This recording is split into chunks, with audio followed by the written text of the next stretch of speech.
All right, everyone, we are live. Thank you so much for being here. Welcome to the show. I'm so happy to have Sal Gilbertie here. He is the CEO of Tukrium. I'm super excited because they actually got one of the first products in the XRP market on the Nasdaq, right? Sal, can you On, get into? Oh, I'm sorry. Where was it's it? on New York Stock New Exchange. York Stock Exchange. Mhm. I don't trade too many stocks, so I always get that incorrect. But why don't you go ahead and introduce yourself, Sal? How long you've been working for Tukrium, what you do there, and maybe a little bit so people can understand who you are better, and then we'll get into all of the really fun, exciting XRP questions. Sure. So I started in commodities a very long time ago for a company called Cargill, and I've always been a commodities trader.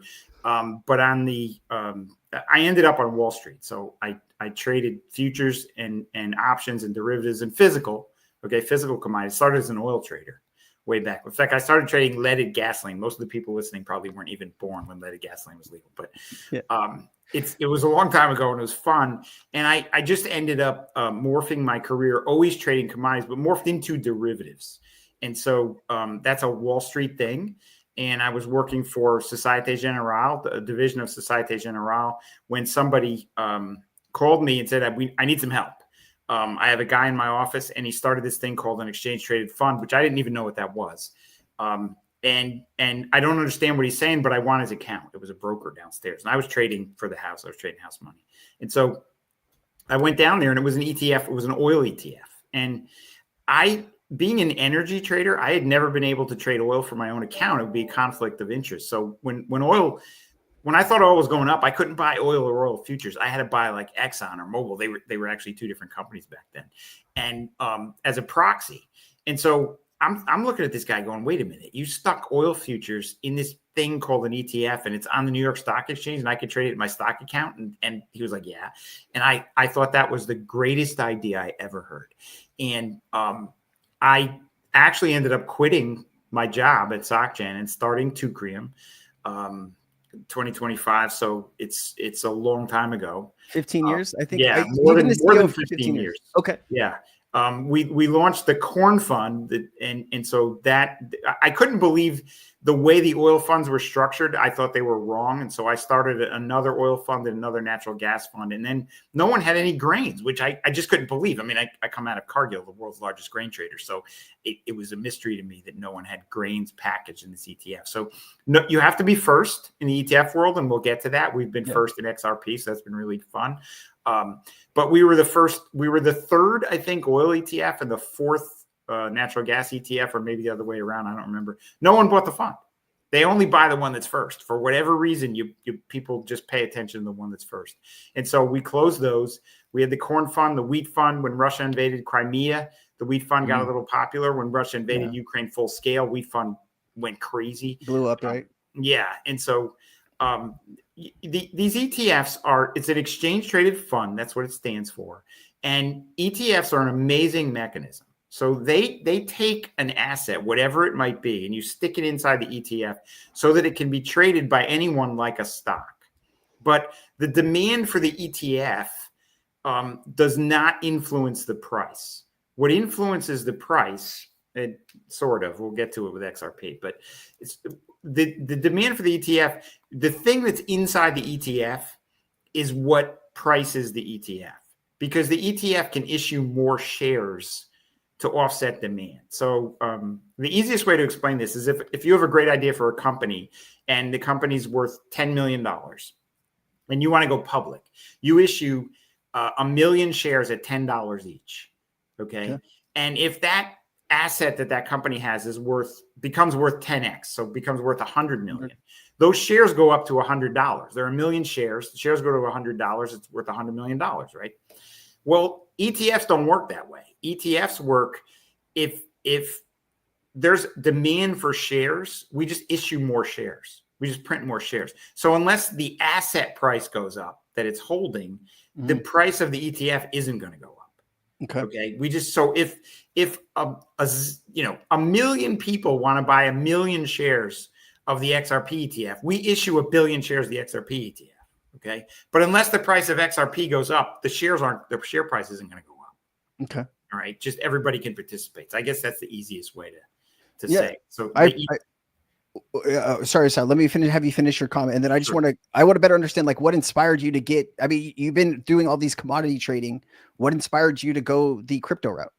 I love Bitcoin. I really think Bitcoin is digital gold. When I heard about Bitcoin, I first heard about Bitcoin when it was 25 cents. Somebody told me to give him $100. It was one of my computer support guys. And he said, give me $100. I'll get you 400 of these Bitcoin things. So what's a Bitcoin? I'm trading commodities, right? And the guy explains it. I'm like, well, that's a pretty good idea. There's a limited supply. I'll throw $100 into that. And I said, explain it to me one more time. And he said, well, I'm going to put this thing with a long, alphanumeric code on a thumb drive back in the day, and I'm going to hand it to you, and you have to keep the password, and you have these things. I'm like, dude, I'm going to lose that. Forget it. I'm not doing it. So I didn't do it.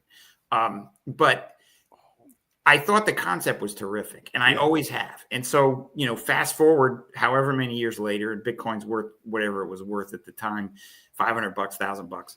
And I'm thinking, wow, this is a really good idea. I'd like to get this inside of an ETF. Yeah. Well, in those days, you couldn't really do it. You couldn't get a physical asset inside of there are two basic kinds of ETFs that we're involved with. One is called 33 Act and one is a 40 Act, 1933 and 1940, when the laws were passed. Okay, it's a bit archaic. But the 33 Act is the kind of fund you had to have back in the day to own a physical anything. And so Tukrium, I think we were the first to file for a 33 Act Bitcoin fund, not to hold the Bitcoin. We were the first to file for a 33 Act derivatives fund, meaning as soon as the futures came out for Bitcoin, we filed for a fund to hold futures. Okay, because I'm a derivatives guy. That's what I understand. I still don't understand how to buy a Bitcoin. I mean, I can, but it's a mystery to me. It's too complicated to custody it and all that. Leave that to other people. I just want to trade derivatives. So the SEC, of course, called us and everybody else up and said, please pull that filing. We're not going to approve it. And we did. We pulled it. And the reason they gave was that futures weren't liquid enough. And they can find all kinds of excuses. That was the excuse they found. It was a pretty friendly SEC back in the day. This was not Gensler's, nasty SEC. This was the SEC that was just the SEC and following the rules. And I started watching futures, the Bitcoin futures, and everybody was afraid. So if you're a sponsor, an ETF sponsor, and the government tells you not to do something, you pull back and you don't do it, and you're kind of gun shy to get back in there. You burn yourself on the stove. You don't want to go back to the stove. But I'm watching futures going, wait a minute, they're ready. And so we applied right when I thought futures had enough liquidity. But there's some rules. So a 33 Act fund takes about 270 days to get approved.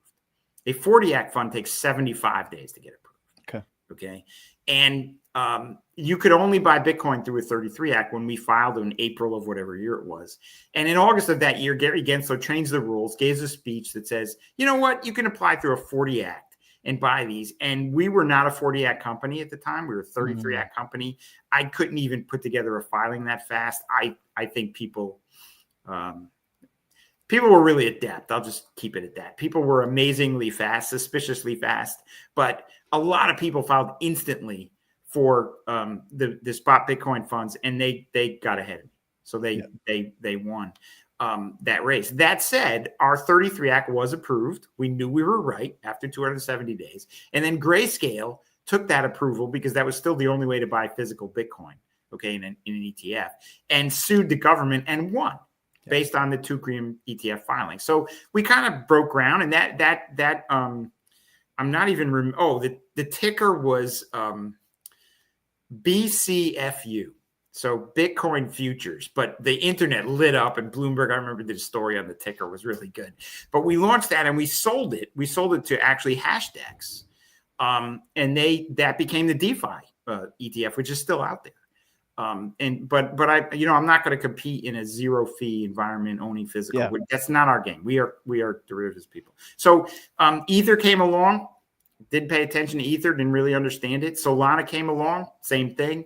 XRP, I have a friend who is a big XRP player. Okay, probably a whale. And he's always talking to me about XRP. And, full disclosure, I bought 300 XRP at 25 cents. I bought it, and that was a big deal. My first foray into XRP was 300 XRP at 25 cents. And I just got into it, and I'm thinking, well, wait a minute, this thing actually has a use case. These people started this company to move money around. I'm in the money business, the derivative business. It's a really good idea. The more we looked at it, the more we liked it. And we saw that nobody had filed yet. And again, there were no futures. So people are saying, well, how do I get exposure? I'm not allowed to trade physical. Still not allowed to have a physical XRP, right? That hasn't been approved. Everybody's waiting for, they call it a spot ETF. It's not approved yet. But I have a 40 plus year commodities background, mostly derivatives, mostly figuring out how to structure stuff that nobody else can figure out how to structure, or a handful of few hundred people around the world know how to do this stuff, and they do it, and they make a lot of money. And I started Tukrium, and I figured, well, heck, I know how to do this, and I don't work for a big trading company. I don't work for a hedge fund. I don't have to keep it a secret. I work for a company that puts out ETFs that the whole public can use. And in fact, we educate, most of our ETFs are agricultural based ETFs. Yeah. And we educate people on what we know about ags. Well, most of the people that know as much as we know about ags work for hedge funds or private companies, and they're not going to share that information. We share the information because we want you to buy our funds, and we want you to use our funds as a tool. You could buy and sell them. And we're not going to tell you to buy or sell them. We're not going to give recommendations. Okay. We're not going to make price predictions. We're providing the tool. We'll provide the education on the commodity underneath it as best we can. And you probably know exponentially more than I know about XRP. Okay. But I knew that XRP was coming. It's going to be big. It's going to change the world. Okay. The XRP ledger is going to change the financial world. I am convinced of that. And I believe that people need an XRP and an ETF. And how do I get there first? You have to be first. Remember my experience with oil and natural gas ETFs. Yeah. And so we you call the New York Stock Exchange and reserve tickers. And I reserved, I'm like, all right, I love double exposure. I think that, everybody else is going to get the single exposure game. It's going to be, you could take your pick of those funds when they come out. It's either going to be a spot fund or a derivatives fund, but take your pick. Tons of people are going to have them. Not interested. I want to be first in something that not a lot of people are well-versed in. That's a leveraged fund. And so we got, I think, a superb ticker. You double your exposure to XRP, double XRP exposure. The ticker is double XRP. And so, you type that into your Schwab account or Fidelity or wherever you use to trade stocks, up it comes. It just completed its 18th day today, 18th trading day. I think we're ending. I'm not sure it's on the website yet, and I have to be careful of what I publicly say, but let me check the website. It's going to have a good amount of money in it. How's the volume actually been, right? Like, I think I read something when you first came out that this was one of your best performing ETFs that you guys have actually put out. Is that accurate? It had the single best start of any ETF we've ever done. So let me just put it this way, through yesterday, not through today, it had 51 million of assets in it. Wow. Okay. So, that's 17 days, 51 million. You could do the math of the money that's coming in there. Look, it's a double exposure fund. It's leveraged, and it's a daily reset. Okay. So again, we didn't invent this package. We just took the package and inserted XRP derivatives into it. And how we're getting exposure. So that's very interesting. All right. How we're getting exposure is we are buying a swap that is based upon the AXRP ETN traded in Switzerland. Okay. So what actually happens is I have financial exposure to someone who has actual exposure of AXRP, and AXRP actually owns XRP. Okay. So through that multi-step process, that 51 million is invested in XRP. It is. Okay, as far as we know. And we are being contacted by multiple professional trading partners, okay, who want to give us liquidity. And those people, the people who are giving it, so we're trading Coinbase futures. This is, public knowledge. Coinbase is the first one to list futures. Bitnomial has some futures, but the Coinbase is more liquid right now. And so we're in the Coinbase futures.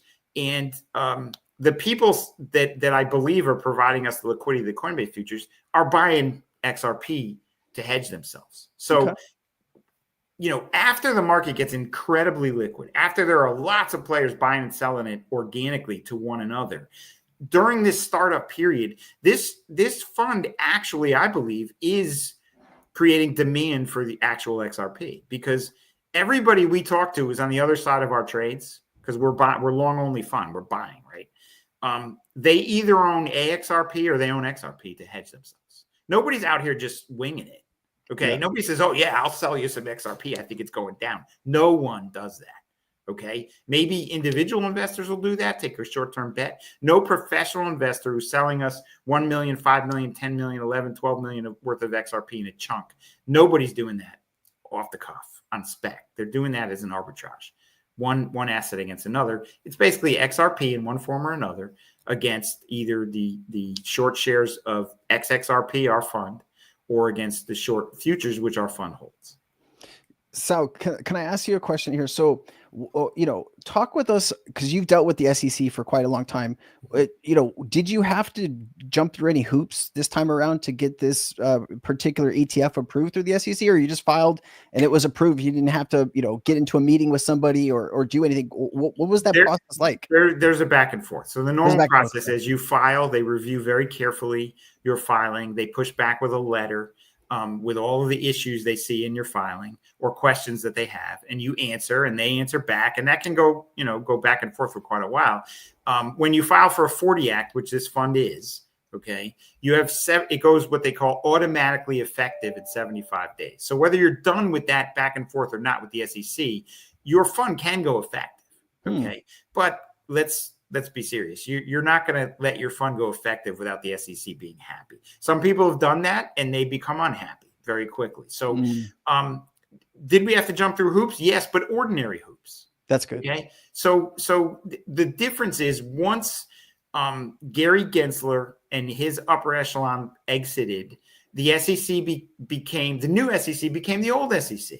Became the SEC that follows the rules. There's a set of rules that everybody follows that literally thousands of ETFs that are listed have followed before, and there's nobody standing in your way. They're simply making sure that you are following the rules and regulations as the precedent has been set, as the government wants to see. And guess what? They push back and we push back, and they're actually really smart, really receptive to your pushback. Sometimes they'll say no, okay? But sometimes we as a sponsor get to say no too. Yeah. You just have to, you're walking the line between, do you want your regulatory body to be happy with you? Yes, you do.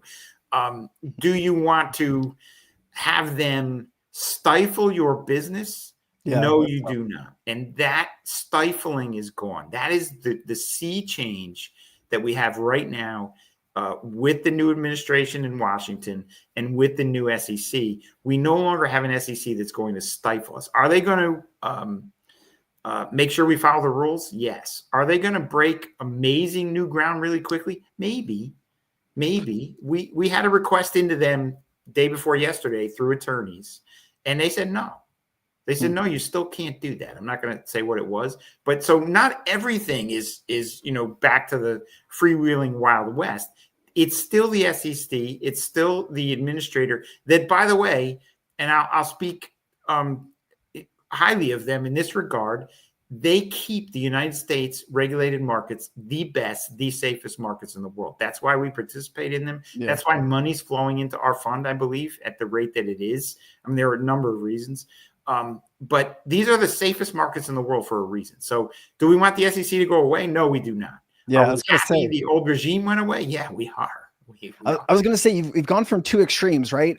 Gary Gensler, when I first saw him getting into that seat, I thought he was going to be actually a crypto advocate because he taught. Yeah, we all did. And it was so disappointing. And have we swung too hard the other way where we're just dropping all the cases against different crypto companies, no matter what it's for? And is it just too free reign now? Did we no, I don't think that's how it's supposed to be. And you can see, I think that, and I can't speak for them, but I think one of the reasons the CME delayed their futures listing was because they want to see the Ripple legal battle settled. Okay. And settled doesn't mean that Ripple or anybody else makes an announcement and says we've reached a deal with the SEC. Yeah. Settled means the court issues an official ruling and then it's done. That's when it's done. And so, there are a lot of old school. Look, we're talking to a crypto audience. It's like when I first got into commodities. I literally first got into commodities in the early 80s when deregulation was just kicking in. In fact, natural gas wasn't deregulated until the early 90s. Wild West, terrific, good fun. That's what crypto is now. You get regulated, and guess what? Ripple, wants regulation, as do many of the other mainstream. I'll call them mainstream crypto companies. That's why we like Ripple, okay? And I can't speak for them. I'm not going to speak for them, but I've said it before. The people we deal with over there are very professional. They're more Wall Street than the crypto crowd, where I have to say some of the crypto exchanges that we deal with, everybody's great, okay? We love everybody. Everybody's happy. Everybody gets along. But they don't act real professional. We're Wall Street people. Yeah. We check boxes. We cross T's. We dot I's. And we move really quickly. Like, we prioritize during the day. If something needs to happen by the close today, we figure out the next couple minutes, the next hour, the next 2 hours. By the end of the day, this is going to happen. A lot of times we're pushing really hard, really wondering if it's going to happen. And it's like, are these guys, crypto's crypto. It's going to come into the mainstream. People don't have to be happy with that, okay? But it's going to happen. And if you really want crypto to take off, if you really want XRP to reach its full potential and the XRP ledger to reach its full potential, it has to go mainstream. And they're in the process, I think, of doing that. As you can see, they've especially the Hidden Road acquisition. Hidden Road is a prime broker. Prime broker, yeah. That's a huge, traditional, that provides traditional services to Wall Street people who are kind of on the aggressive side, okay, hedge funds and people like that. So it's still to make the crypto people happy. It's still the edge of Wall Street, okay, if you want to say that, but it's mainstream Wall Street at the same time. And I think that. And again, I cannot speak for Ripple, but I think that the Hidden Road acquisition is their proof of concept. I think that every aspect of settlement, of movement, of anything that Wall Street traditionally does, any of those functions that happen behind the scenes in finance that people have no clue about, okay, that are really, really critical. I think as all that gets layered in and actually done to scale, that's when you're going to see crypto take off. And to see, when you look at Ripple, they say they have all these, you see the articles of, here's how they raise money. And the first way is selling XRP. Well, guess what? When the first way is they earn fees from their ledgers and it's secondary, what they sell is XRP makes some money, home run. That's when it's here. That's when the blockchain meets Wall Street. That's when DeFi is here. Okay, when their revenue sources change from selling crypto to actually operating a blockchain, and that's a far away place, but that's when they're a real live money generating company from operations, not from selling assets. That's the holy grail. When I hope we all live long enough to see it, it'll happen. It'll happen. So, well, let me ask you on that point, because I don't know how long I have you, but what would you say the conversation's been like with you talk with a lot of institutional players. Have you seen a shift over the last, 5 to 10 years of people now accepting crypto as going to be maybe the new, if you look at all the technology, it's obviously going to be the new financial system. You have quantum computing coming. The SWIFT system is 5 decades old. We need something instant. We need something cheaper. Crypto is going to be that answer with tokenizing securities, derivatives, everything you name it, eventually will be on a blockchain. Are you seeing that type of change when you're having conversations with these, other partners of yours or people in your personal life you're talking to? Yes and no. So a lot, if you just look at the investors, there's still an amazing chunk of people who don't want to touch it, don't understand it, don't care. Yeah. Okay. And that's fine. Some people buy gold, some people don't. Some people buy, Apple stock, and some people don't. It's just the way it is. Warren Buffett's famous for avoiding entire sectors of the markets that he doesn't like. That's fine. But, the people who really know what's going on and are moving the Wall Street world, okay? So the upper management, the people who are directing the movement of the big ETF companies, the big money management companies, they believe. They're all in. They believe it's coming. I don't have, when will we get rid of Swift? I don't know. Will we ever? Maybe. Will XRP be a huge part of that? The XRP ledger? Hope so, but I don't know. Yeah. I don't know. But what we do know is there is going to be change. When you like right now, if I wire money somewhere, one of my funds has to wire money. That's a pain. You have a wire deadline. You the next day it's got to be confirmed. People jump through hoops to confirm same day that the wire went. Yeah. Okay. When can I use the money? What? That's maybe tomorrow, maybe the next day. It's like, are you kidding me? And then you get these guys, that you see on the internet who say, I just sent, X gazillion dollars in 23 minutes from New York to Japan, and I had use of the money in my account. Holy cow. If you don't think that that's where it's going, if you don't think I want for my funds settlement, if I have, you've got to spread your business around. Okay. It's a risk thing. It's a limits thing. If I have multiple brokers and I want to open a futures position, okay, at a new broker, they want me to pre-fund that account. Well, if all my money is fully invested so that I can be levered up and have the fund doing what it's supposed to do, I don't have that money. Okay. But I'd like to get that money really quickly. If I had instantaneous settlement, no problem. No problem. If you're wiring stuff back and forth, takes a day or two or even hours, that's a problem. It's going to make life so much better. Really and it's going to be cheaper too, because all these trillions of dollars that are made up in fees every single year, we are paying those fees, right? The customer who's spending that money is paying those fees. Somebody's paying those fees. Yeah. It's not the person. No one pays fees out of their goodness of their heart, and they pass them along when they can. Preach. Any other ETFs or anything that you can talk about that you guys are excited to move forward, or is that kind of still under the wraps? We'll know under the wraps, and you really, you can test with investors. Do you like this concept? But once you actually start bringing the concept to fruition, writing it up and make the filing, you can't talk about it. Securities laws are still securities laws, and you can point them to your filing, and that's it, the public documents, and people can take it from there. Now, if somebody wants to invest a chunk of money in a specific thing that doesn't exist, and they come to us and say, please create this for me, we can do that. And then, it's going to be seeded. They call it. It's seeded with a good chunk of money. And we could go on and on and on, but the business is really hard. The ETF business is really hard because you don't get listed on platforms. You might not be on the Merrill Lynch platform ever if you have derivatives in your fund. You might not get on the Wells Fargo platform unless your fund has at least 50 or $100 million in it. So you can have all the money you want at Wells Fargo. You can't trade certain ETFs. Now you can ask and they get permission, but what a pain. Okay. Yeah. But the e-brokers, you can trade anything you want all the time. That's where the world's headed.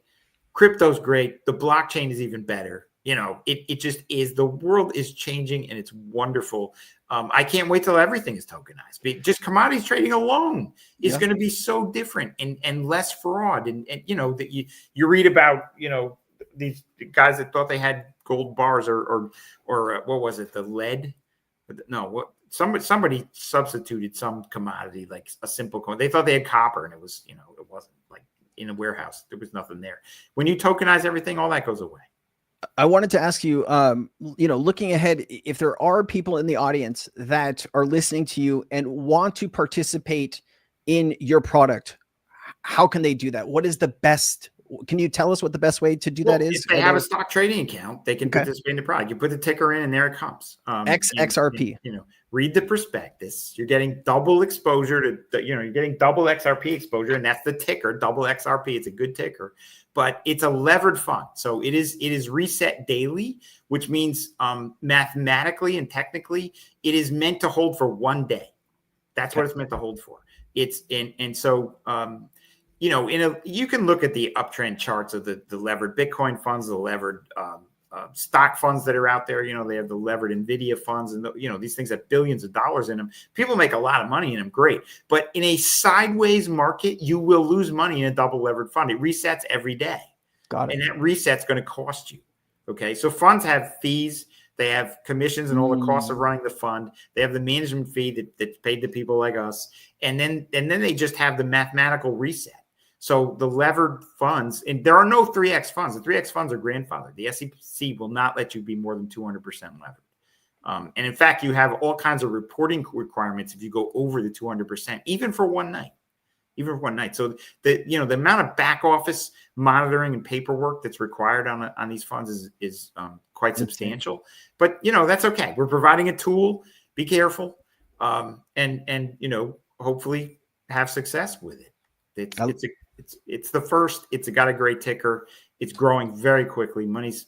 There was a pent up demand for sure. Wow. There still is. And I wanted to ask you really quickly, do you think, because the US is positioning itself now, we want to buy 1 million Bitcoin, we want to pay off our debt with Bitcoin. I don't think anyone's actually done the math on paying off US debt with Bitcoin and how much Bitcoin would actually need to get to actually do that over the next 5 to 10 years. You'd be looking at like a $770 trillion market cap for Bitcoin, which I don't think we're reaching anytime soon. Do you think this is kind of overblown in the Trump administration, this whole debt with Bitcoin, or do you think they're taking it seriously, or is it just, a kind of promises made, promises kept? We're going to support the crypto industry, and this is a way that we're going to do it, because I thought it was to support American companies. And if you take a look, Bitcoin is not an American company, nor do we know if an American created Bitcoin. So why aren't we supporting HBAR and Ripple and Algorand and these type of companies in the US? I know that's a kind of 3 questions in one, but if you can, any part of that. So let me try to break it down. I think that the Trump administration is crypto friendly, and we like that. Okay. Yeah. We're all very happy with that. In terms of crypto friendly, letting us be the Wild West, letting the government buy whatever it wants, you got to be careful. Come on. They're running the world's greatest government. They are running they are professionals. All right. So people get a lot of emotion involved. The people running the show are pros. And will there be a Bitcoin reserve? Maybe. I already think there is. Okay. I think, and this is my theory. Okay. If you think about it, crypto is the greatest thing that ever happened to fiat currency. Because as crypto gains in value, what do you do with it? You sell it for fiat currency to buy stuff. And so, there isn't a whole crypto universe. It's out there, people trading crypto among themselves. I'll sell you something for a crypto. Okay. But I really sell you something for dollars if I have it in the US. So somebody's got to sell their crypto to buy dollars. That's the greatest thing that ever happened to fiat currency. It keeps the demand for fiat currency. So if it comes out someday that the government actually invented Bitcoin, I won't be the least bit surprised. I wouldn't be surprised. It happened right after the financial crisis. It probably was. It wouldn't surprise me if Satoshi's, million Bitcoin are sitting in the Federal Reserve already. Wouldn't surprise me at all. Could you imagine? I think there would be some real panic though if Bitcoin started moving out of that wallet, or just moving around. Any type of movement in that wallet, I think there would be real big panic. I agree, but it's like the gold in Fort Knox; it doesn't really move. So it makes sense if it's sitting in there. It does. But if the U.S. government invented Bitcoin, would it really have? Because this whole thing is anti-establishment, right? So it would be panic, I think. But anti-establishment is an attitude. It's not the reality of Bitcoin is now an asset. So are many. Yeah. Okay. So a real asset, if you have it in reserve, backs your currency. All right. Plain and simple. So you could say it's non-traditional. It's people who want to be, out of the system. Fine. You can be out of the system, but guess what? It's a real live asset, and assets live in the system. That's how it works. Sal, I'm going to give you the last word. Anything you want to touch on before? I just want to thank you so much for your time and your expertise. I know there's a lot of incredible information that you've shared today. I'll have to go back and rewatch this because you were just, there's so much stuff you went over. So I want to thank you so much, but please let me know if there's anything else that you'd like to say or talk about to the community. I just wish everybody a good evening. Don't keep the important things in mind. Everybody, I see all these crypto people and they're buying cars and stuff like that. Remember, we always say faith, family, fun in that order. It's all important and hopefully fund your work. And for most crypto people, I think that's true. And it's just so wonderful. But, don't forget what's important. Crypto's fun and money's fun to have, but keep everything in perspective. I love that, Sal. Let's end there. I really appreciate you, Sal, the CEO of Tukrium. Thank you so much for joining us and really enlightening us on your journey with this XRP ETF. And we wish you all the success. And you can come back anytime, Sal, if you want to come back on and talk about any other products, or if you guys have anything happening in the future, please, the offer is always on the table for you. Okay. Thanks very much. Be well. All right. Take care. All right, guys, there you go. Sal, bring in the heat with the XRP ETF. If you want any information, please go to Sal's Teucrium's website. Let me do that. Let me pull it up, and actually I'll share it for the community if they want to get to your website. Give me 1 second here. Let me just share that. Teucrium XRP ETF. You have it handy, Sal? Are you still here? Tukrium.com is the best thing to do. And then there's a list of funds, and you can click on the one, the XXRP fund or any of the other funds. Boom. We also have Tukrium ETFs on X. I think that's what we are. Tukrium ETFs. Let me look at Got it. Yeah. Tukrium.com ETFs XRP. Yeah. All right. We got it. Thank you, Sal. Appreciate you, man. You bet. See you. Aloha. Have a good Friday night. All right, guys, that was amazing. I'm really thankful for Sal's time.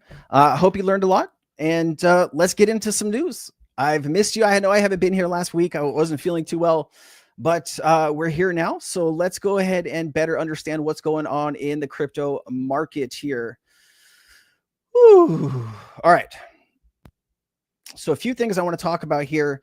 We have Eric Trump here breaking down what he thinks is going to happen to banks if they don't. Let me have him tell you, and then I'll break this down for you. Our banking system is broken.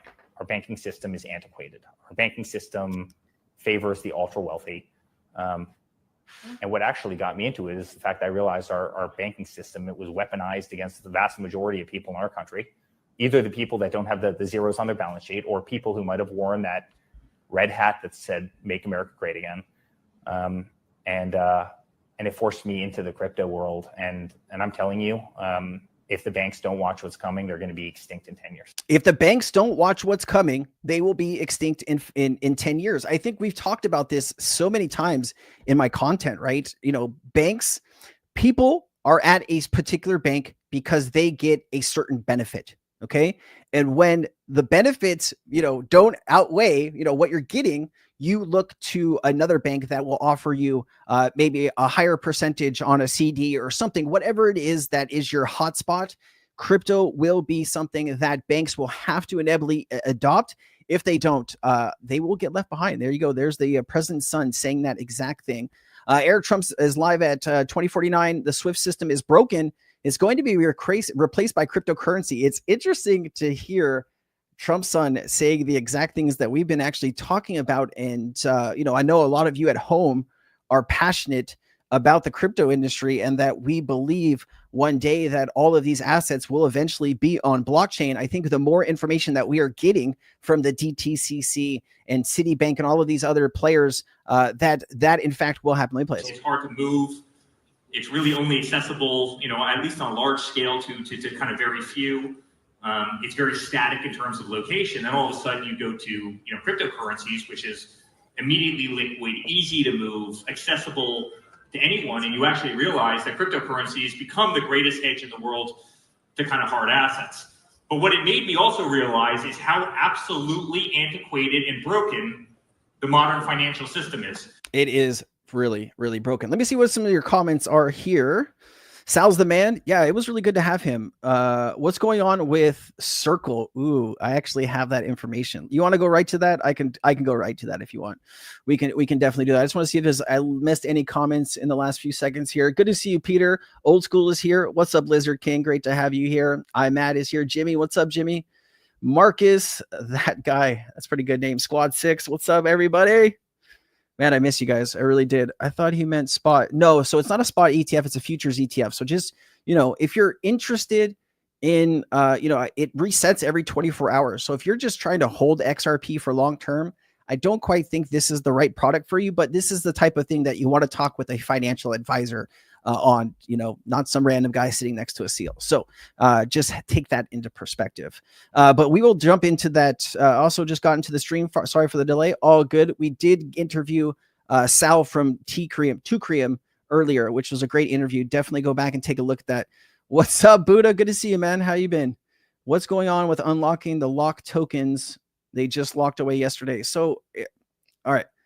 if you're talking about the Ripple unlocks or the escrow unlocks that happens at the beginning of every month, I don't think this is, we need to get into this too much, but let's get into the Circle information, because I think a lot of you are kind of itching to wondering what's going on with that. I also wanted to talk about the DTCC, but let's go ahead and better discuss what is happening. So if you go back in time here, this was, when was this? Last month, April 30th is when this was reposted, but this was actually, I believe, in the beginning of April. Brad Garlinghouse was interviewed. Maybe this is actually before April, January, February, March. Could have been in March, but let me play this for you. This is Brad saying he's not focused on an IPO or IPOs or ETFs. They're focused on acquiring companies. And this was before the Hidden Road acquisition. We have been in a very fortunate position to be able to grow the business organically. We're also, frankly, more proactive in looking at acquisitions. This is an industry that finally is going to be able to thrive in the United States, the largest economy in the world. Oh, yeah. And I think the industry is still underestimating the shift from the headwinds to the tailwinds. That's going to make a bigger difference than people think. And finally, the U.S. market is really unlocked. So it sounds like what you're saying, acquisitions are almost more of a priority now than an IPO for you. Acquisitions are more of a priority than an IPO, right? Ripple doesn't need to raise money. The reason companies IPO is because they need money. That's why Circle is trying to IPO. They need money. So then what would you be looking for to buy, and how big are you willing to go? Well, I'm not going to name names, but look, Ripple at its core is a blockchain infrastructure company. We sell our technologies to business, primarily financial institutions, and we'll look at other things that are blockchain infrastructure. All right, so you heard that. Let's prepare this. All right, so what is going on with the Circle Ripple fiasco? Okay, so Ripple acquiring Circle would be a stablecoin super play. Circle's upcoming IPO filing just exposed, here we go, just exposed a major weakness. Coinbase still makes 50% of USDC's reserve revenue, even after Circle paid $210 million to cut out of Coinbase out of the consortium. That's a massive profit leak, and Ripple has the capital structure and incentive to fix it. So this is how this would make sense. In 2024, Circle made $1.68 billion in revenue, but only cleared $156 million. Imagine making $1.68 billion in a year and only clearing less than 10% of what you actually made. Net income weighed down by operational costs and the Coinbase arrangement. Ripple, on the other hand, has multiple cash flow channels: XRP sales to institutions, cross-border payment fees, interest income, and investments. Ripple doesn't carry baggage. Circle does, yet Circle controls USDC, the second largest stablecoin in the world. If Ripple steps in, they can absorb Circle's revenue, restructure the Coinbase terms, and boost margins, integrate USDC into RippleNet and the liquidity hub, turning stablecoins into a native part of the Ripple ecosystem. See, I already think stablecoins are a part, but obviously acquiring the second biggest stablecoin in the world, the more higher regulated stablecoin, right? Because look, there's USDT, which from the research that I've done, it is clear that USDT is not a fan of playing. Maybe here, I gotta say this the right way. I don't think so. When you look at USDT's history, Tether's history, they have never had a complete full audit, at least not one that I've been able to see. I know they had an audit company working with them, I think last year, and that audit company ended up stopping the audit mid audit and having them delete all of the stuff. Because I remember Tether starting to use some of the audit's information, and then they were like, wait a second, this doesn't look right. So in order for once US regulation comes in with stablecoins, the stablecoin company is going to need to adhere to all of the regulations. Okay, so in the European Union under MiCA, USDT actually isn't allowed. Now, there might be some stuff that they can do in the future to actually start being a part of that ecosystem. But if you're an exchange in Europe and you still have USDT listed, you probably are going to get a very rough letter from a regulator. And so in America and in Europe, if you can have USDT, USDC obviously is going to be the number one choice. So as Ripple, if they could actually buy out Circle here, that would be a mega power move. Okay. But I've already seen people talking about, the 61 billion is going to go into XRP. That is not at all accurate. And I'm going to show you that information here in just a second. Okay. But here you go. Combine XRP speed with USDC's regulatory acceptance, creating a 2-token juggernaut financial system. I mean, USDC is still, somewhat fast. It depends on what network it's obviously on. If it's on Ethereum, it can take a little bit more time, especially if it is congested. But is Ripple's battle tested? Having fought the SEC scrutiny, it's now a prime position to lead in a regulated digital asset market. By acquiring Circle, Ripple instantly gains access to over 60 billion in circulating USDC, adding scale to reach of its already global infrastructure. In return, Circle gains Ripple's operational strength, legal firepower, and direct DeFi integration, eliminating its Coinbase dependency while leveling up its entire business model. Win for both parties. Ripple can integrate USDC into Ripple's net liquidity hub, transforming stablecoins into native asset class with its payment and liquidity ecosystem. With XRP as a liquidity token and USDC as a regulated stablecoin, Ripple would control both rails and reserves in the new financial stack. So, few things here. All right, when you take a look at stablecoins, okay, and if it's difficult to pull USDC. Hold on, let's see. I can't do that. Frick. Okay, so here is it's difficult to see this. I bear with me, okay? So this is where all of the networks, all of these stable coins are on, okay? As you can see, mainly it's Ethereum, 24 billion combined. Then you have Tron, you have Binance, Solana, Base, Arbitrum. So if Ripple did in fact take over Circle, okay, understand that this liquidity wouldn't wind up on the XRP ledger. Because it's on Ethereum, it's on Tron, it's on Binance, right? So Ripple would have access to liquidity on other chains, which would be extremely helpful in the whole DeFi apparatus. But don't expect a big price change. You're going to get probably speculation price, but you're not adding $61 billion onto the market cap of XRP, right? That's not how this is going to work. So I just think people need to take a deep breath. Yes, this is pretty exciting news. If it does go down, I would expect the XRP price to pump, but it's not 61 billion. I've already seen multiple people making that same issue and mistake online today. And man, kind of crazy stuff. So let me see if there's any questions here before I move on.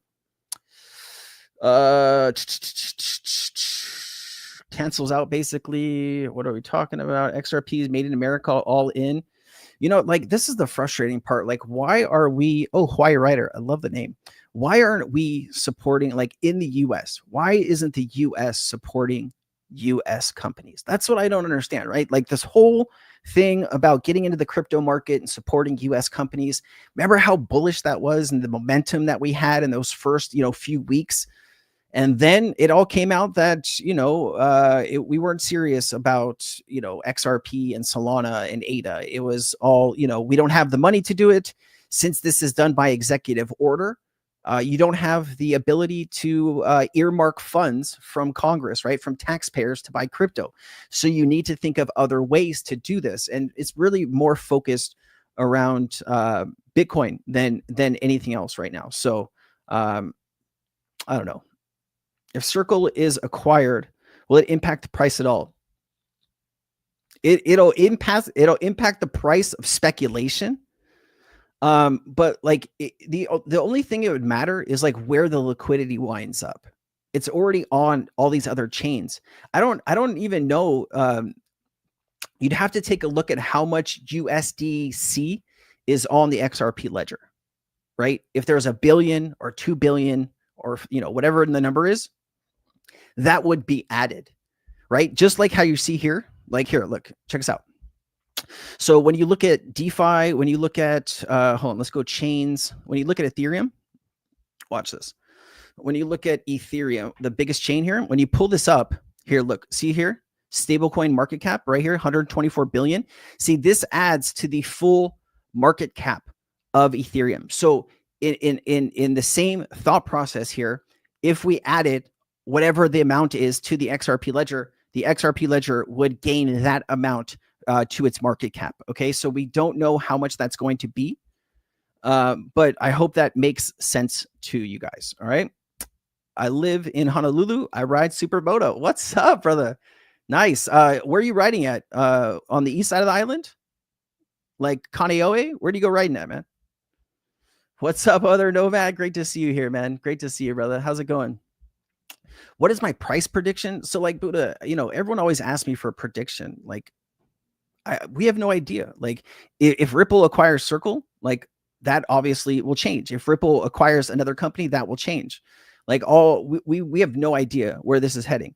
So what you can do, right? If you think Bitcoin is going to go to $150,000 or $200,000, obviously, if you think the market is going to 1x from where it is right now, XRP and these other assets, I think XRP probably could go to, $20, $30 this cycle. But it depends. Like if any of these acquisitions come in and this value, any value comes on chain, that'll change instantly. So predictions are kind of useless.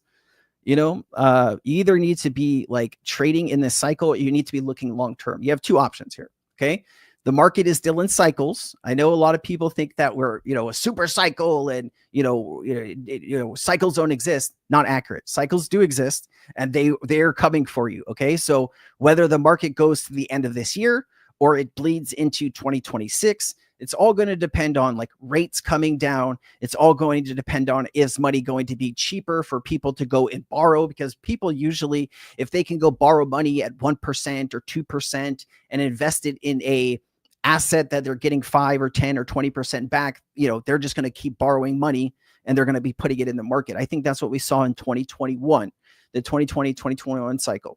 So, either going to trade this cycle, which is the end of this year. You need to kind of be looking around. If you see Bitcoin top out and Ethereum starting to top out, then you understand that altcoins are going to be moving next. That is really when you need to be looking for the exits, if you ask me. So you can either do that or you can just buy and hold, but expect that the price is going to go up and it's going to crash down, just like in the 2021 cycle. If you go to any token that was around in 2021, let me show you this. This is pretty simple that you guys can do. You need to kind of look for tokens that actually had a market though, because of the lawsuit. So if you look at AVAX and you go here, you see how this move happened in 8/3 August 2021 is when this started to take off. And this started to go back down just on the other side of 2022. This is where Terra Luna collapsed, right? So this really, by the end of the year, you see this 2021, by the end of the year, this is probably where the highest point will be. And so this is where I would be looking to exit. But you can look at any token that was around in 2021. They're all going to have very similar structures here. This actually, HBAR had a big pump in the beginning of 2021, leveled out until August. And then you had a top out here in September, actually, and you couldn't actually get back there by the end of the year. So September, October of this year might be where we see all-time highs for some of these assets. So just keep that in mind with whatever that you're doing. But yeah, those are the two ways that I see this going. I hope that's helpful. Do you think that acquiring Circle would lead to more acquisitions? Yeah, Chris, absolutely. I mean, at what point does Ripple become a monopoly, right? I think like you look at Google and you look at, Microsoft or, Amazon and some of these companies, they own pretty much everything in that space. So if you're talking about the crypto space, Ripple could become like the first super monopoly company in the crypto space. Absolutely. That would be a huge thing. That'd be a huge thing, man. Should retail investors have stable coins too? So Lionel, stable coins are just 1-for-1 with a dollar. So, it's no different from you having $100 in your bank account, you having $100 in stable coins. It's both the same value. So if dollars are trending downwards because we're printing too much money, it doesn't matter if it's in the crypto world or your bank account, it's still going to have the same impact. So you want to talk with a financial advisor on, what you should own. But if they're stable coins, you'd want to go into stable coins probably towards the end of the year as you, sell your other assets. So it all depends on how you're going to do this, how you're going to talk with, your financial advisor and plan this. If you're going to top out at the end of the year, sell everything into stables, that is the way to do it. And then some people are going to look to re-engage when the market bottoms out. All right. Do you think old millionaires already in Bitcoin, new millionaires going to make it from here? So I think that I think that there's a select amount of people, probably a few hundred or a few thousand that are really like Bitcoin multimillionaires or billionaires. All right. Maybe it's a few thousand people that have $1 million or more in Bitcoin. So here, let's actually take a look at the numbers here. Let me see if I can use AI to help me with this real quick for your question. How many people actually own one Bitcoin? Because that's really what you need to figure out, right? Because if you think Bitcoin's going to $1 million over the next 5 years, how many people actually own one Bitcoin? 800,000 to 1 million addresses hold one Bitcoin, right? So 100,000 to 1 million people basically have $95,000 right now. How many people are actually millionaires from Bitcoin? I don't think probably several thousand. Let's see here. 85,000 individuals, right? So it's not like millions and millions of people worldwide are Bitcoin millionaires, meaning that they hold at least $1 million worth of Bitcoin, right? There you go. So you can buy Bitcoin. I just think you might have more movement with like XRP or HBAR, like those assets, I think will move better than Bitcoin over the next 10 years. That's just my personal opinion though. So, don't sue me or anything if it's not accurate, but that's at least what I think. So DC in, DC out. Exactly.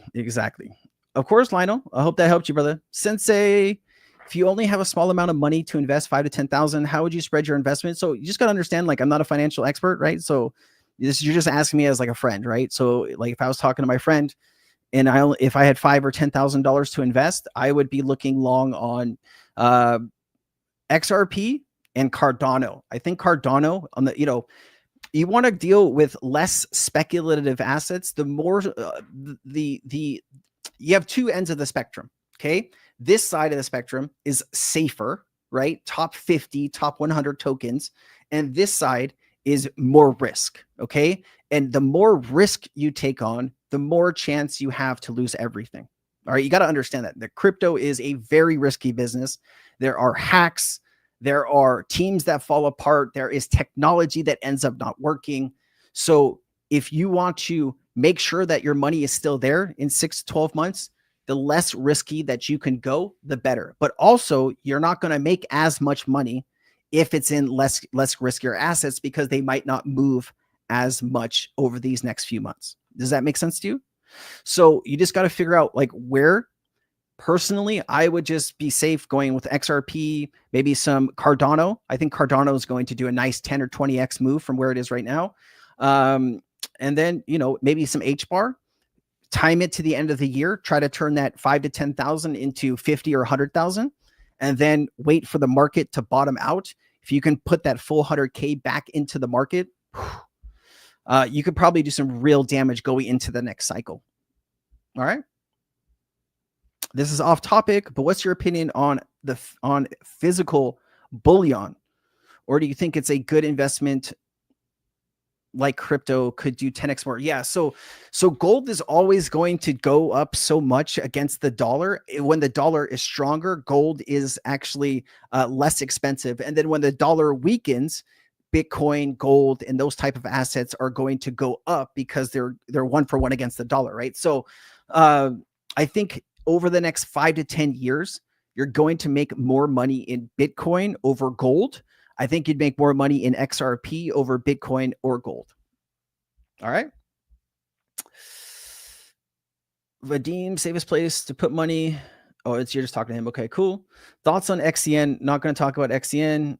ADA is tip quality shit.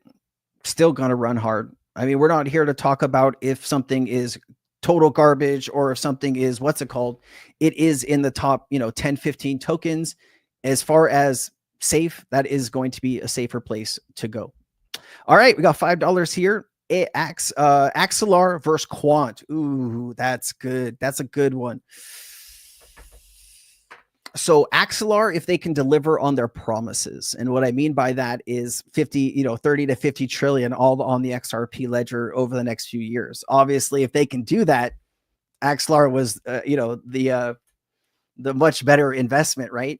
I think quant is going to be a vital piece when it comes to like CBDCs and other things. I just don't think quant is actually,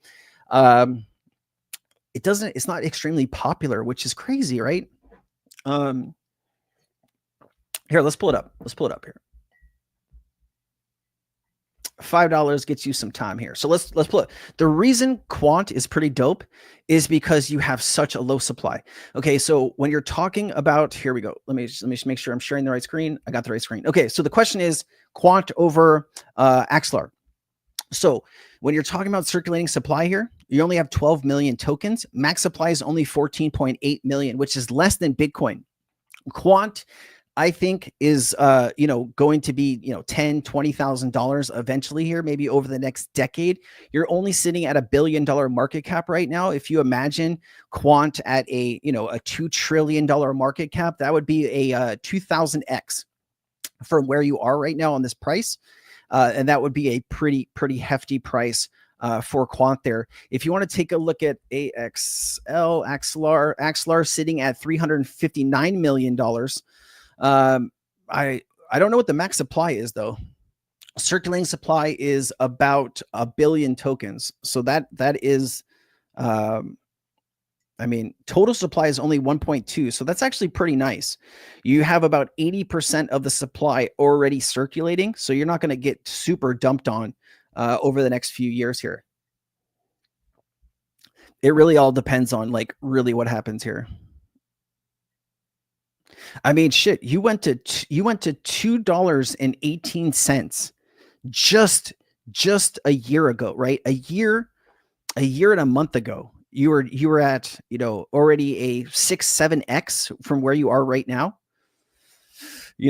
I think Axelar is going to outperform quant in this cycle, but eventually quant might outperform Axelar if Axelar can't deliver on its promises. All right. Happy Friday.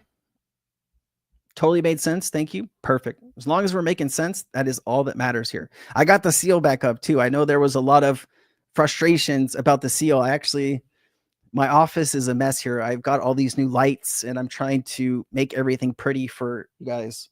And I still have work to do. So, all right, Raz, what's up, Raz? Good to see you. Hey, Robert, yesterday I see in a video somewhere and the guy is speaking, stated there won't be a normal crypto cycle anymore. Yeah, we were just talking about that, Raz. I've heard a lot of people say that I was hearing the same things in 2021. Okay, so let me tell you a story, and this is a story of me losing a lot financially because I misread the situation. I didn't have the experience back then. So in 2020, I got into crypto like end of 2019. All right. And by 2020, 2021, I had somehow made a few $1 million, right? And it was in 2022. I was taking a nice vacation. I think I spent like, I don't know, 20 or 30 grand on a vacation. Like I just went full crazy. We went on this cruise. The cruise went from Florida to Europe, and I was I heard a lot of people saying that the crypto market was, not going to have cycles anymore. And we're going to have this super cycle and this and that. Sure enough, mid-ocean, the crypto market crashes because of Terra Luna. Okay. And I didn't even know until like a day or two later because we didn't have any internet. Starlink wasn't like, it was just starting at the time. And the ship I was on didn't have Starlink. And yeah, I lost maybe $400,000 because I misread the situation. I won't do that again. I think a lot of people are going to say whatever they can to what's it called? You want to be listening to like the Arthur Hayes of the world, the Raoul Pauls of the world. I do think crypto is going to go from 2 trillion to 100 trillion over the next decade. But I still think we're going to go up, come back down, and then the next cycle could be a super cycle. I just don't think it's here yet because you don't have regulation in the US yet. right? And no matter how much you will that into power, you still are not going to have it by the time the end of this year, right? Maybe you pass it this year, but it doesn't go into effect for some time. Banks probably won't get involved until you have stable regulation, because if something changes, like, see, the problem here is banks getting into crypto before there's regulation. The problem with this is, say you're a bank and you're in the crypto market and you want to offer crypto custody to your customers, okay? And you think what's going to be in the bill, and so you create, this use case so customers can come in and give you certain crypto, and you can custody that crypto, and you can sell crypto to customers, okay? The problem is, once regulation is passed, if there's something in the bill that doesn't allow a certain asset or an asset class, or if the bank makes the wrong decision and brings on a wrong asset, it would collapse in on itself, right? So banks are going to wait for regulation in that scenario, okay? If banks are going to wait for regulation, if you don't have regulation until 2026, when the market's supposed to be either in a super cycle or coming to an end, right? Like, it's not set up yet. So I think in order for us to have this super cycle, you need at least, another 500 million people entering the crypto market. You need liquidity. You need people buying in so you can cash out. Where are those people? All right. Oh, institutions are here. Okay. Banks are here. Okay. I mean, have you seen a huge difference? I think more institutions are buying right now than retail is buying right now, which I think is a mistake. But anyway.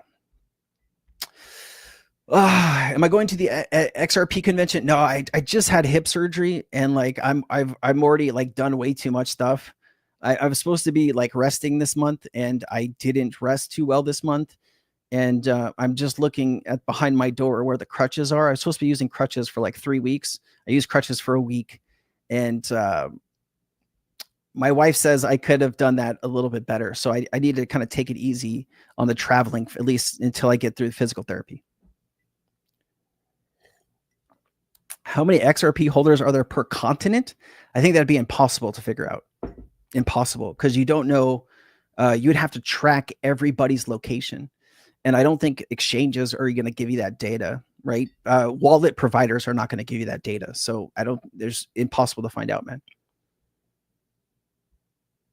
Q&T owns the corner. Don't play. All right.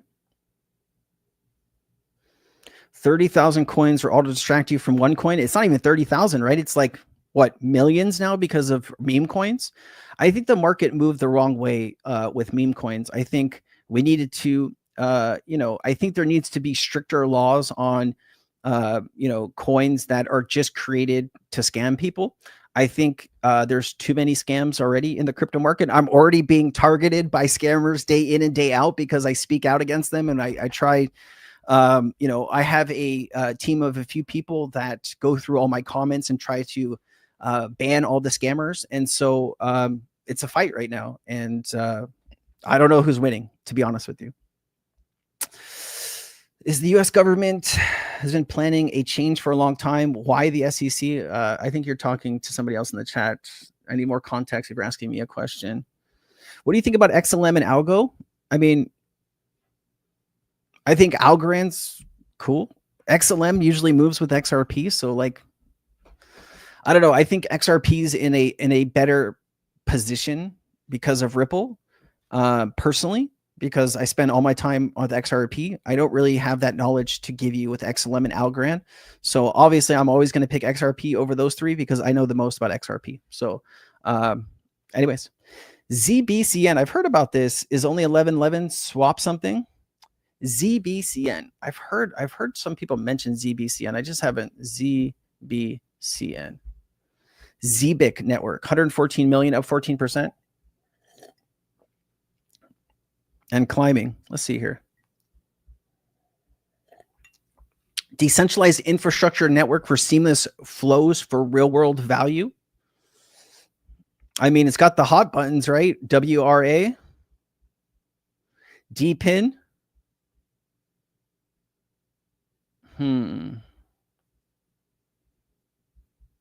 ZBIC cards, World War payments, DPIN, ZBIC vaults, airdrop.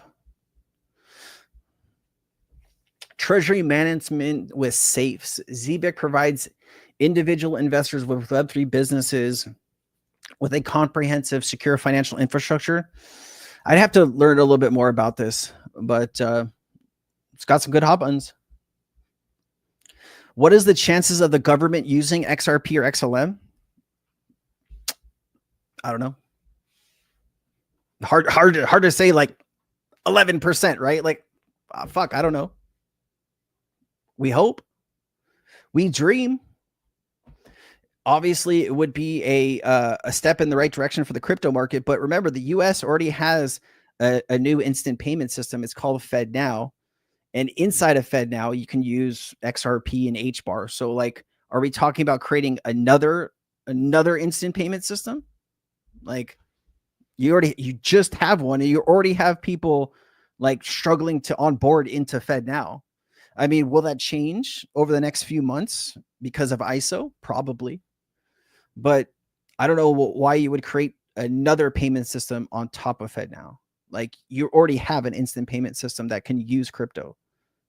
I just don't see the next evolution step there. Oh, see, look, someone's just watching the beginning of the chat. Love that, man. Jamie Dimon is my exit liquidity. Man, Lizard King, you always have a master plan, man. I love that. What's up, Chris? Crazy, how you feeling? I need to do the same. Man, I could use another vacation, to be honest with you, my friend. I don't think I was ever as relaxed as I was on that ship. Even though I was like witnessing, my hard-earned money into thin air, I was still feeling pretty good on that cruise. All right. Should I get back into some news here? I think we're getting a little distracted here. Hamdu, what are your thoughts on a potential of Cardano? I think we talked about this earlier. I think Cardano is actually positioned itself pretty nicely in this market, being a, American crypto. I think Cardano is on its way. Like, I think you're going to see, I don't think it's crazy to think of a $7 Cardano or a $10 Cardano in this cycle. I mean, you're only talking about a $24 billion market cap compared to XRP, 130 billion. So if Cardano made the same move as the XRP ecosystem, you're already talking about a 4x. I think Cardano can easily go to, $7 to $10 in this cycle, in my personal opinion. All right. Okay, you guys are talking to each other. All right, let's get back into some news here. Have you heard of any estimated percentages of XRP still being held by retail? I mean, I think a lot of XRP is held by retail, Renee. I think a lot of XRP is held by retail. Now, I don't think a lot of XRP is held by banks and institutions. Like, I think people, especially, I don't know if you call them influencers or YouTubers or people on Twitter that post, content creators. I think half of them think banks and institutions are already buying XRP. And I think half of them think that they're waiting for an actual, something to pop up on Yahoo News saying that banks and institutions are buying XRP. I think it's a little bit of both. I think maybe like BlackRock is preparing. I think some of the bigger institutions that understand this stuff are prepared. I don't think the middle-sized banks or the credit unions have any clue what's going on right now. I just don't think, because like my wife's bank, which is, I would call it like a middle-sized bank, probably First Hawaiian Bank in Hawaii. She works there, and I don't think they are preparing anything to do with crypto. I mean, shit, First Hawaiian Bank just got Zelle. And if you live in California, you've had Zelle for like a decade, maybe not a decade, but it's been years, right? And you're just getting some of this stuff here. I just think some of these banks are just way behind. And, we'll have to see. How come no one is talking about AVAX? Ryan, I'm glad you brought that up. Actually, I didn't I just bring up AVAX? I guess as a comparison against something else. But I think when you're looking at, like, here, let's bring up AVAX, man. Thank you, Ryan. I appreciate you, bud. Always speak your piece, Ryan. Always speak your piece. All right. So if you are actually in Kryptonaires, right, we were telling you that AVAX was a good buy back here. I mean, this is kind of where you should have been buying AVAX, right? Right. When it was under $10, right? Like $20, still a good deal. I think AVAX, you know, $150, $200 this cycle, I don't think is insane. I don't think is insane at all.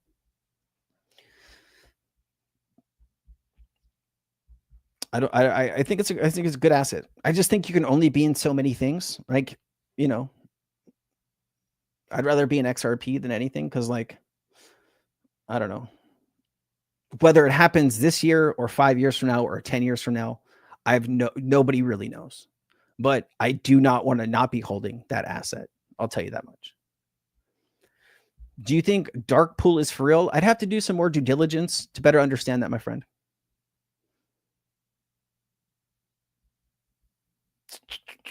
All right. Ripple has been very smart by acquiring companies that help them with their main goal. XRP will mostly be dominant. I think, you know, I think for a long time, Ripple didn't really have that connection into, you know, centralized finance. I think their acquisition of Hidden Road really, you know, makes them a player on the main stage. You know, clearing $3 trillion a year is not chump change. That is a lot of money. And, you know, if Ripple makes other purchases, I mean, shit, if they acquire 2 or 3 more Hidden Roads over the next 2 or 3 years, then they're clearing, you know, 15 trillion, 20 trillion. Like, how much, you know, I think it could start getting pretty big there. Ripple can buy Swift. I don't think Ripple can buy Swift. I think Swift understands that there needs to be a change. I think Swift, you know, made some upgrades with Swift GPI. Most payments can go through in like 30 minutes or less, but you're still experiencing a massive fee, right, to do that. And so are there better solutions to Swift right now? Yeah. But, you know, the crypto companies are not in control. The banks are still in control. So it's just going to depends what they do, right? Swift could go towards Ripple or XRP, or they could go towards HBAR. I've seen some information about Swift testing HBAR. I think at the end of the day, you're going to see Swift working with several different blockchains. You know, they've been testing it for years already. You know that. So I just don't think it's going to be just a one. Robert, do more research on ZBCN. Just got ISO compliant, I think. Got some huge partners. I appreciate you, brother. I will do that. Sensei, if you cash out at the end of the year, put it into stable coins, do you have to pay taxes? So AK, you definitely want to talk with a tax expert, because depending on where you live, like what state or what country, I don't know. And different countries and different states have different tax laws, and like, what are you selling and how long have you owned it? There's so much complexity that goes into that. I think in, you know, I'll tell you some things I've learned about the IRS. Okay. Not to be fucked with. So, you know, I think a lot of people don't think the IRS has, you know, the access for all the reporting that goes into these crypto, you know, companies. So check us out. If you are KYC'd on Coinbase or, you know, Kraken, whatever the exchange is you're KYC'd on, so you can get money into the market and cash money out of the market, right? They know who you are. And when you move money from your MetaMask wallet to Coinbase, they can see that, hey, this is probably your wallet that you're sending crypto to and that you're cashing it out on. So I think a lot of people underestimate the government's reach and what they're able to do. And I think a lot of people will, unfortunately, be surprised when the government says, hey, you know, you didn't report this or whatever. So if it was me, I would talk to a tax expert and get that expert advice. Okay. I keep showing the same screen. I know I'm showing CoinMarketCap as we're looking at different tokens, Jeff. Right? So like I was showing this before, but I appreciate, sometimes I mess it up, Jeff. I'm super ADHD and I forget stuff all the time. Like all the time. We did talk about this already. Do you think Ripple will buy Circle? Hey, Sabrina, great to see you. For you, I will re-answer this question. I think they're trying to. I don't think the report of Ripple offering $20 billion is real. I don't think that's real. I think there's kind of like a shady shady Twitter account that posted the 20 billion. I just don't understand why you would offer 5 billion and then go from 5 billion to 20 billion, right? And where's Ripple going to get $20 billion? That's a lot of money, right? Like, how much was Twitter? Twitter was like 40 or 80 billion or something like that. I don't know. Like, I think Ripple, if the price is right, they will move forward and try to acquire Circle. I think Circle, when they filed for their IPO, they had to give a lot of their financial data, and that was made public. And I think Ripple saw something in that financial data and is trying to take advantage is the wrong word. I think they're strategically looking at acquiring Circle. And if they can do that, and have it make sense, they will probably do it. If they can't, they will move on and acquire something else. I thought it'd be interesting to see if they could acquire like R3. That would be a pretty interesting one. So, all right. How was today's meeting? Today's meeting, it was actually good. FNU. It was good. A lot of information. Like, that is really not my field of expertise. So some of the stuff that he was saying, like, I'm gonna need to go back and like re-listen to something, because he was just popping off. And there's a lot of really good information, but I need to go back and listen to some more of that stuff. The IRS is Denzel in Training Day. Yeah, he gonna come back for you, bro. He gonna come back for you. How to get partnerships 101. I think Ripple has a lot of really smart people working for it. And I think those people are actively looking on how they can make Ripple the biggest company, one of the biggest companies in the world. And I think they're going to succeed because they have a lot of really smart people working for them. And at the end of the day, if you got money and you got smart people working for you, don't count those people out. I think crypto in general is a great opportunity, James, like you said. The history hasn't been written yet. Okay. What you guys are doing right now, what I'm doing right now, is we are speculating on the future. Okay. Nothing is set in stone. Nothing is all right. It's like we are going through this time in our lives where the financial system is being upgraded. It is being upgraded through blockchain, right? And some of these assets are going to go to astronomical prices. A lot of these assets are going to die, right? And not go anywhere. It's going to be a boom and bust cycle.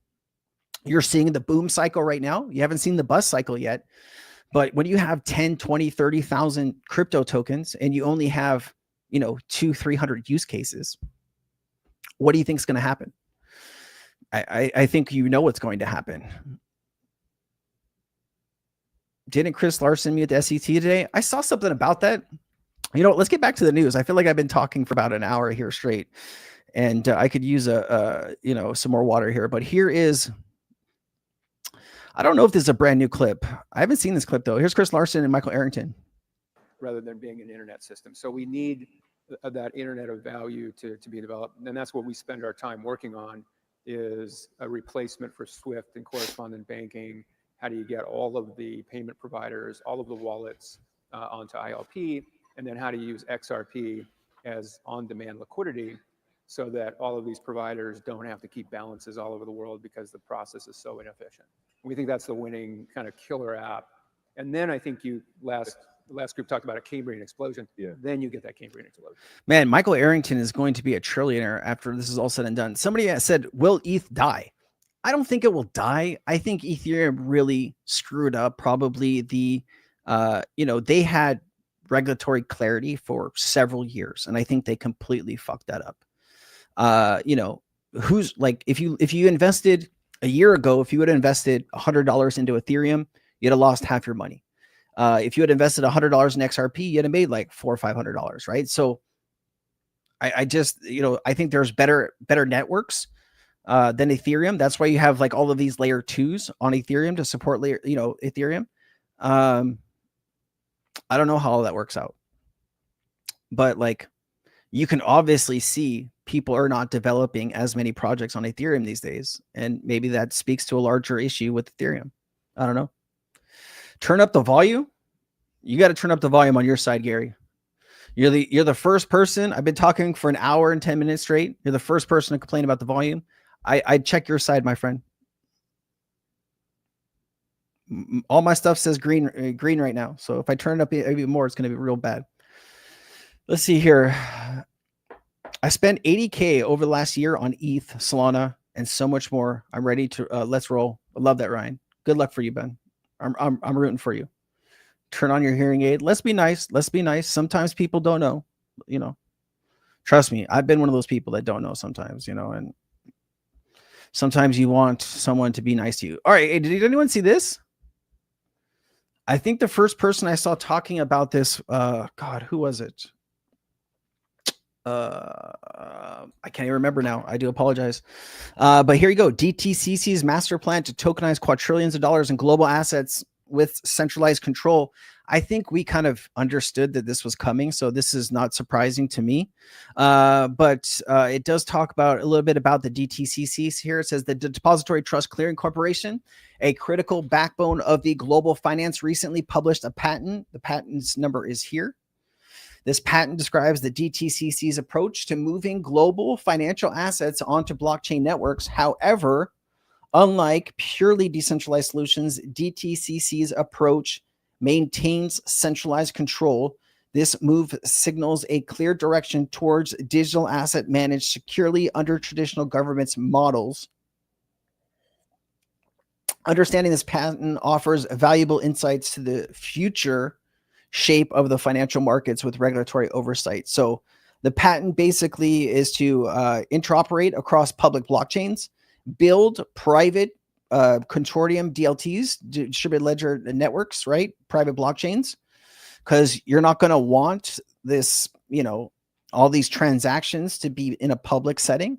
Manage the rights dynamically, delegate to wallets, and prepare for a quantum security threats. I think this one speaks to a larger issue that we've been talking about on this channel for quite some time, right? This fear of quantum computing coming forward, and you know, it's only a matter of time before a bad actor gets a hold of a quantum computer.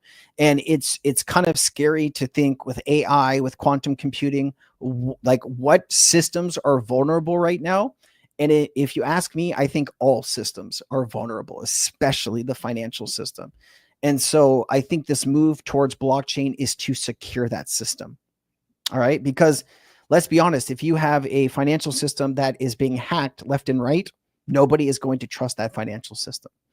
So I think the US is going to do everything it can to make this work. Right. And so, you know, DTCC moves a lot of value. And I believe this was like Hedera, XRP. Here you go. Bitcoin, Hedera, Binance, Flow. I don't understand this one, but all good. Intellectual property. Okay, I understand that. Tron and Tezos, Cosmos, and then XRP. Tokenized security settlement. Interaction of DeFi on Ethereum. Bridging tokenized assets to Cosmos, IBC chains, and integrating payments over Ripple XRP. The best of all the worlds. That'd be crypto Skynet. You know what's coming. I think, you know, I was watching something about AI and the lack of regulation, you know, in AI right now, and how scary that could be, because, you know, people are going to misuse it. And if it's not highly regulated, I mean, it's only a matter of time before something takes over, right? Like you give these different, you know, AIs access to all of this really powerful information and data. I mean, they've already done all of the world's information a few times over. Most of these larger language models have. What do you think is going to happen, man? I don't think anybody's using Tron to do anything, guys. Like, let's be honest here. Tron, Binance. First of all, I don't think any financial institution is going to want to be put in the same boat as Binance or Tron. I mean, both of those CEOs, you got fraud, you got all these charges racked up. I mean, CZ was just in jail, right, for like 4 months. Or do you think any bank or financial institution is going to be wanting to work on those chains? I don't think so, guys. I don't think so, man.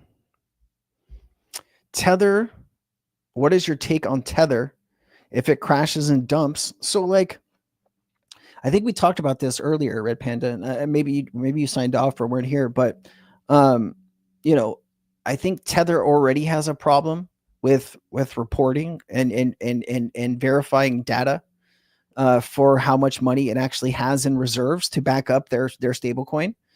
And I think, with US regulation coming forward, I think that's going to be a little stricter than the European Union's regulation. And if Tether is not allowed in Europe, it certainly won't be allowed in America unless Tether makes some wild changes. So, those are the two biggest markets that the world has. Sometimes being first doesn't always mean you're going to be first in 5 years or 10 years, right? I think we've all seen companies that were first to do something, and then, a year later or 2 years later or something is built that's better in every way, shape, or form. So I don't know. Tether, I'd stay away from Tether personally. I just think one day, you're going to have a massive depeg and then it's going to be all bad. I don't know. We'll have to see, man. I'd love to see Tether have a real audit that we could go over together and say, hey, look, the NYDFS looked at Tether's reserves or whatever, and they actually have the money. That would be like a different experience, right? That would be crazy. Meredith. Hey, Meredith. We did talk about this a little bit. I have to do a little bit more due diligence on ZBCN, but there's a lot of people talking about it that are very bullish in the chat. All right. Navy vet here. Lone Star. Well, thank you so much for your service. What do you think about Flare? Well, I think Flare is just finally coming into its own, right? They're offering F assets and, staking and all this other stuff. I think, if was ever a time to be in Flare, it's probably right now. Over the last few years, it was pretty boring to own Flare, right? But now it seems like it's picking up. Let's see if it's actually made any moves here. FLR. Still down. Not by much, though. I mean, the problem is, you have all of this selling pressure, and here was the pump, right? Obviously, buying it here was the right before the staking came out, but it only made a 10% move or something. It's nothing crazy. 8.73 over the last 7 day, 38% over the last month. That's pretty good. But I only have so much money, right? I don't know. There's so many good assets, guys. I mean, there's so many good assets. I mean, sometimes you just got to narrow it down to a handful. Because let me tell you, when everything really gets moving in the bull market, if you've been through it, you understand it. If you haven't yet, get ready. But things move very quickly, and when things are moving that quickly, if you're in 50 assets or 100 assets, you're never going to be able to keep up with all of it. If you have a full-time job or even part-time job and a family or whatever, you're not going to be able to keep up with it. It's a lot of stuff, man. Let's see here. Jim Becker. What's up, Jim? XRP and Ripple Labs. What do you see for a price by the end of June or July? Circle deal to go through. Congress passes the crypto bill. Well, Jim, thank you so much for the question. Let's just answer in the parts that you said. So by the end of July, we'll be lucky if the stablecoin bill happens, right? They're going to do the stablecoin bill before the digital asset bill. So, we hope that Congress can get it together and work together on this. It's a priority, obviously, for the Trump administration for stablecoins. I think because the bond market is a very, you're starting to have, partners like Japan and China dumping treasury bonds. And I think they're, to stabilize that market, you really need a buyer on the other side. And I think they think crypto companies will be those buyers, right? Because usually these stable coins are backed up by US treasuries. That's like the bread and butter of what they use. So it really depends. But remember, just because a bill is passed and signed into law doesn't mean it goes into effect right then. Sometimes bills take time, right? Maybe they said this takes effect in 6 months or a year or 10 days, whatever it is. We're going to need to understand that before we can, really have that conversation. But end of July, usually the summer is slow period for crypto. So it's hard to see the market booming this summer. We'll have to see if rates come down. If rates come down and money is cheaper, it is going to be on. It is going to be on. The other thing is Circle deal. We did talk about that earlier. It does look like Ripple is positioning itself to try to acquire Circle. Circle's board is probably going to be able to make the decision whether they're going to do it or not. It really depends. I don't believe the rumors of the $20 billion offer. I don't know any business person that goes from 5 billion or 4 point something billion to 20 billion, right? Like you've missed 6 billion, 7 billion, 8 billion, 9 billion, 10 billion, and Ripple is not here to give away money. So I think they're still trying to figure out what the sweet spot is. When we were talking about this earlier, I think people don't realize, let me take this off. Ugh. All right. Man, I sound different without my headphones on. So when you're talking about Circle, a lot of the value, it won't wind up on the XRP ledger. And I showed this to people earlier. So, not yet, Luna, not yet. Luna knows when I take off my headphones, usually it's time for us to leave the office. So she just got up. Let me see here. Stable coins. Let me show you this. Stables. Chains. Here you go. So look, this is where most of the value is. So this is all stable coins. I cannot get it to just USDC. If you take a look here, most of this value is on Ethereum. You have USDC on Solana. You have USDC on Base. You have USDC on Arbitrum, Hyperliquid, Polygon. You have it on all these different networks. So you see this volume here. This volume is not going to wind up on the XRP ledger, and I think that's what people are missing. I just did a video, earlier that I talked about this, in depth. I think people don't understand that a lot of this value is not going to wind up on the XRP ledger. It's going to stay on these chains. So it depends on how much of this value that goes onto the XRP ledger for really to it's impossible to guess like what the price is going to be, but I don't know if that really helps, Jim. I do apologize. I try to do as much as I can there, man. 20 cents, bucket of time. All right, you're talking to somebody here. Here we go. Quesadilla Thrilla. What's up, man? So you said, in my opinion, Ripple owns Bitcoin and is using it to fund their utility-based ledger. XRP is Bitcoin 2.0. Once regulation clarity pushes forward, Tether 1.0 is gone. Massive sell-off of Bitcoin is inevitable. I think that's why a lot of these Bitcoin maximalists are trying to get people in right now, right? They want higher prices so they can sell. They can cash out and go do something else. I think some people are here to, hold Bitcoin forever. And I think a lot of people are, Luna is really smart. Oh, now she's gone. Uh-oh. She's going to stand in my hallway and stare at me. She gives me these looks. It's so hard to say no to Luna. I have a dog named Luna. Such a good name. Such a good name. Let's see here. I heard of another company like Circle that Ripple can look into buying. Not sure the name. Something Cumberland. Okay. Let me see if we can find that here.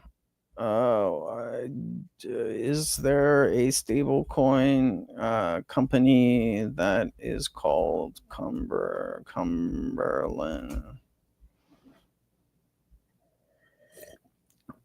There's no stablecoin company called Cumberland. However, Cumberland refers to well-known institutional crypto trading firm and market maker. I think this is what you're talking about, right? Man, I love AI. I couldn't do all this stuff so quickly without AI. No black pools. I need to look into that, Quesadilla, but thank you for sharing. Cumbersome. Sounds good, Jim. Sounds good, man. Sailor will buy it. Sailor will buy anything. I mean, he's got the infinite money glitch, right? Like they're able, MicroStrategy is able to go out and get loans to buy Bitcoin for much cheaper than like you would be able to go to a loan. Like I think if you went to a bank today to get a loan, you'd probably be looking at like 6%, right? 7%, depending on your credit. I know that some of these loans that they're getting is like 2%, something like that, really low. And so they're borrowing money to buy Bitcoin, and then every year, you know, they have to sell a little bit to pay, you know, their fees or whatever. But it's actually a really smart business model.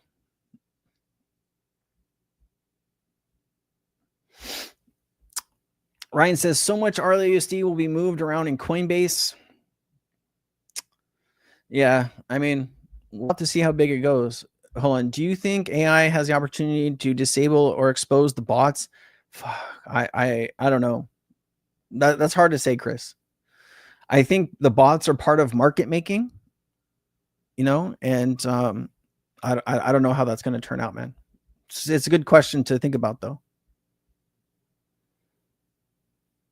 When will XRP decouple from Bitcoin? I don't know. I think it kind of already has.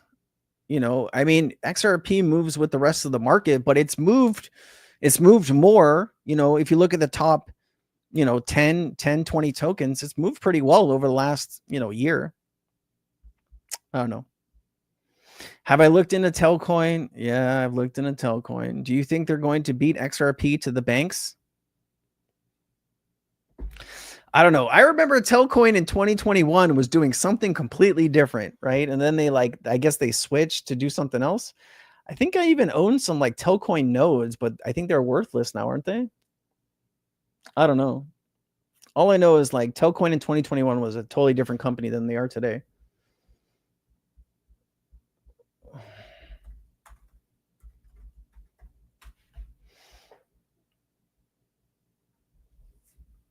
Have you heard about the ICE network? Chris, ICE, break that down for me a little bit more.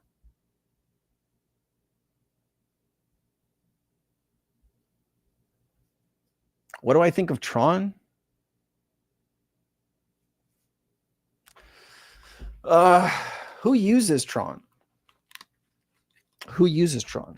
I don't know. I don't know anybody trading Tron. You're like the first person to ask me about Tron in, I don't even know, 6 months.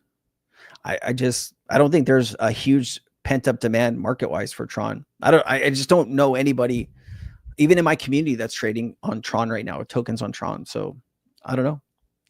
I think there's going to be a lot of networks that just kind of fall by the wayside. I was listening to Bitcoin only channel today, and for the first time I was asking questions, and message I sent with XRP in it, and it was blocked. I think some people know, like they understand that XRP has more utility than Bitcoin, and they just don't want to hear it, right? They don't want to see people in their chat talking about it. Unless you're like spamming the chat or saying something like negative, you know, like really, really like an asshole, you know, that's when I will like ban you or block you from my channel. But like, if you're just asking a question about a different blockchain, I think it's, you know, we need to talk about it. Right. And I think those people are missing out on an opportunity to re-engage some people that might not be, Bitcoin maximalists that want to own other assets. And I think that was silly. Sorry that you went through that. What cold storage do I prefer? Elipal or Descent? Ledger, bro. I use Ledger. And I know some people don't like it. Some people do like it. You know, anytime, brother. ICE is a new coin. Is it? Is it? I don't even want to search that. I'm so tired of hearing about new coins, man. Like, I can't remember the last token, like new token that I bought in like the DeFi space that didn't turn into either a scam or turned into like a total shit show. The team collapsed, the technology collapsed. I think the market is just, people are pushing garbage so quickly forward. And I think a lot of it is just useless at this point. Any news on Flare? Not that I have, not today. I'm just answering questions. I sent it several times, funny not spamming, just seeing how they were. It's true. Yeah. Some people are like that. It's all good. In Dubai, everyone talking about Bitcoin. Yeah. Cause XRP, I think that's Ripple, right? Ripple's got that, and I've talked about this. I don't know if some of you watch my content, right? And I know some of you do. Some of you, maybe just like hearing about me, but I often talk about Ripple having the strongest marketing team, when it comes to a crypto company. I don't think there is another crypto infrastructure company that has, they're not even close when it comes to the marketing abilities. I mean, London talking about XRP, Australia talking about XRP, the US is talking about XRP, Canada talking about XRP, like everybody, South America, right? There's people from all over the world in this chat, right? All right, here, let's do this. List, if you want to participate in this, list where you're from or where you live now, and if you have seen Ripple's marketing anywhere out, like cabs, taxis, or cab and taxis, the same thing, I guess, right? Buses, trains. You tell me, where have you seen Ripple's marketing? I bet you there's a lot of people in here. Let's see here. What's up, Carter? What is XRP's real forecast? Like indefinitely for the next few months? Usually a forecast has a time period, attached to it. So when you say, what is XRP's real forecast? Like for how long? Right. I think that's what you're missing there, man. I need a little bit more context from you.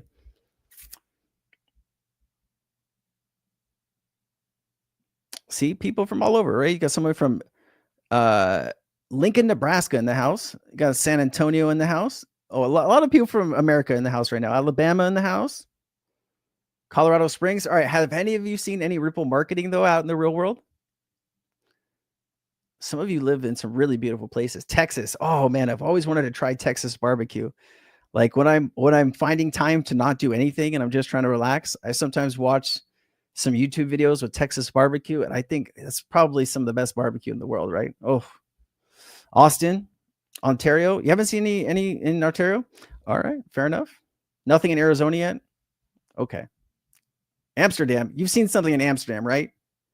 Netherlands in the house? Canada? All right. I appreciate everyone listing where they live. Has anyone seen Ripple marketing though, where they live, or anywhere out in the world? Only barbecue is Texas barbecue. I love that, man. Hank from Georgia. Good to see you, Hank. LA, California love people. Here we go. Where's this? Los Angeles, California here.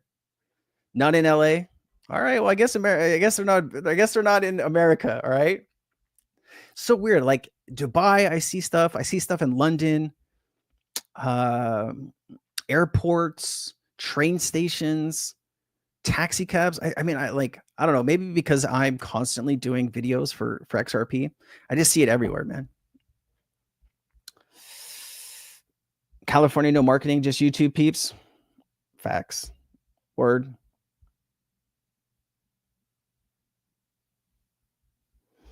How valid and true is the multiplier effect? Because without it, it's not worth it. Tom. So did you watch my multiplier effect videos? Because I must have gone through, I don't know, 10 examples of a multiplier effect. And like the lowest one I found was like 50x. Highest one I found, in the thousands. I think anywhere from 50 to 100 is probably 50 to 200 is probably on average what I was finding. I think it's very real. I think it's absolutely real. I think it's going to depend on how much liquidity is actually in the token. And that's going to change as more liquidity comes in. And I think as more liquidity comes in, the multiplier effect could become less. But it is very real. It is very real. And it is a real thing. I mean, haven't you ever bought a brand new crypto token where you've put in like $500 and the market cap jumps like $10,000? You never done that? Like if you want to, well, don't waste money, but like if you go to like any of these pump fund tokens, right? You go in, you put $100 and you see the market cap jump $500 or $1,000. It's not unheard of. I think it speaks larger. Like here, this is how you do it. Let me show you so you can do this in your own time if you guys want to. So the question was about the multiplier effect. Okay, is it real? So what you can do here is you can go to this. You go to Twitter.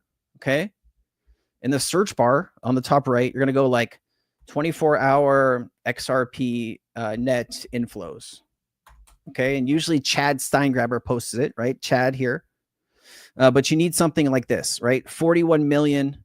19 billion change. So it had an inflow of 41 million, and that 41 million moved the token price from 232 to 252 with 19 billion in market cap, right? So you take this information, XRP 1 hour net inflows, copy this, right? Go to Perplexity. Let's start over here. Let me just do a new search. Hold on. It's probably an easier button to do this, but let me just let me pull this up. All right, we're on the right screen. We're on the right screen. Okay, so oh god, how did I word this?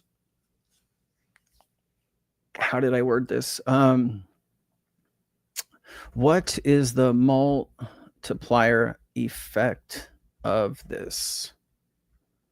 Copy this multiplier effect. Multiplier effect, and that was and then you want to put 41.58 million inflows. Oh fuck, inflows was equal to 19.9 billion in market cap change.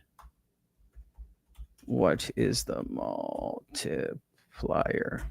All right, see if this works. I think I did word it right. Yeah, there you go. The multiplier effect of this 1 hour is 476. Okay, so 476 times this 41 million was equal to this $19 billion in movement. So the multiplier effect is very real, very, very real. Oh shoot, we got $10 here for Luna and your health. Jose, thank you so much. Thank you. Luna really thanks you. I appreciate it. If you guys don't know what we're talking about here, any donations to the channel, I use those donations every month to go to the health food store for my dog, and I just buy her a bunch of treats with the money donated. So I really appreciate you, Jose. Thank you so much, man. I wish you a blessed weekend, brother. Hidden road equals huge multiplier. Hank, you could be right, man. It's not going to be nothing. It's not going to be nothing. I think people are so you have to understand that most of the money that's going to be moved in Hidden Road, settled, will be with stable coins. Okay. And now you have to understand that. So Ripple has two avenues here. Okay. The RLUSD is on Ethereum and XRP. Okay. So only the XRP transactions would add more value, right? Because if it's on Ethereum, it's happening on a different chain. So you would need to have these transactions on, you need to have them on the XRP ledger. But I think people think that XRP is going to facilitate all of this trade. You're going to need to XRP when you do the transaction, the gas fee. Okay. And the more money that you put into the stable coin on the XRP ledger, the more value comes in, the higher the price of the token, right? So you're absolutely right. That's going to make some difference. We just don't know how big of a difference it'll make. And Hank Drank says Hidden Road basically makes Ripple a clearinghouse. You're absolutely right, brother. 100%. 100%, Hank. Thank you for sharing that, bro. I wish I bought more XRP when it was 30 cents. Facts, brother. Facts. I think about that every day, actually. maybe not every day, but you know, I'll be sitting in bed, lying there thinking about like videos or content or, you know, some problem I want to figure out with the crypto space. You know, when you take in so much information every day, your mind starts to think about all of this stuff, right? And you're really trying to figure this out and break it down on a very, you know, easy scale to understand. And I'm always thinking like, man, why didn't I just buy more XRP at 25 cents? Now I'm buying it at $2, right? And I'm thinking like, oh shit, you know, this, you know, $2,000 would have went a lot further if I would have. All right, so Chris is saying, if black pools, is black pools the same as dark pools, or do we have a different kind of pool now? So I thought it was a dark pool. Okay. I think he's saying if dark pools are real, the price and transactions are being hidden by the black pools. It's dark pools, right? Am I crazy? Is it dark pools? Someone help me. Christine Lagarde was saying that companies such as Ripple and Circle can cannibalize the internet of value. So I imagine Ripple acquires Circle and it's the king of the castle. You know what? That is a very interesting statement, Ferdy. Very interesting. I know the exact clip you're talking about. I know exactly the clip you're talking about. Let's see if we can find it. Let's see if we can find it. Ah, God. Christine Lagarde. Hold on. I always get her name wrong, though. Christine Lagarde. Let me see. Christine Lagarde. There we go. Christine Lagarde. Let's pull it up. Cannibalize. That did not work as well as I thought it was going to be. It's one of these clips, right?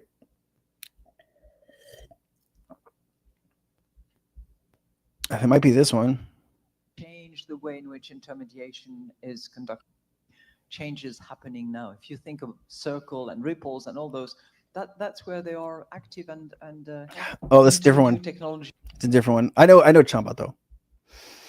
That was a really interesting comment there. I like that. I might do a video on that, Ferdy. If I do, I will quote you on that. All right. Thank you, Jose, man. I appreciate you, bro. I really do. Thank you so much. I think most people don't realize that, like, I've had this channel since September 2022. All right. Just to give you some perspective on this. Okay.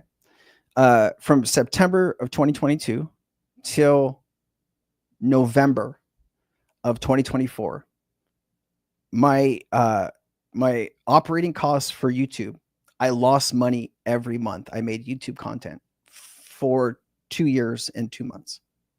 Every month, right? Because you have an editor, you have a thumbnail person, right? So every thumbnail you see, there might be 1 or 2 variations of the thumbnail. Each one of those is $10, right? Or $15, depending on the thumbnail. And your editor, you know, you're paying them to edit every video. I was losing thousands of dollars every month to operate my YouTube channel. Now it's different. It's different. And it's more fun. It's more fun to make money, but I don't think my attitude towards, you know, educating people in crypto has changed. It's just I'm not losing money to operate a YouTube channel, which is beautiful. It's really beautiful. Dark pools. Yes, dark pools. If the exit, should we trust the XRP leadership?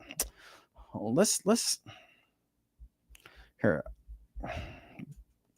Can you break down dark pools?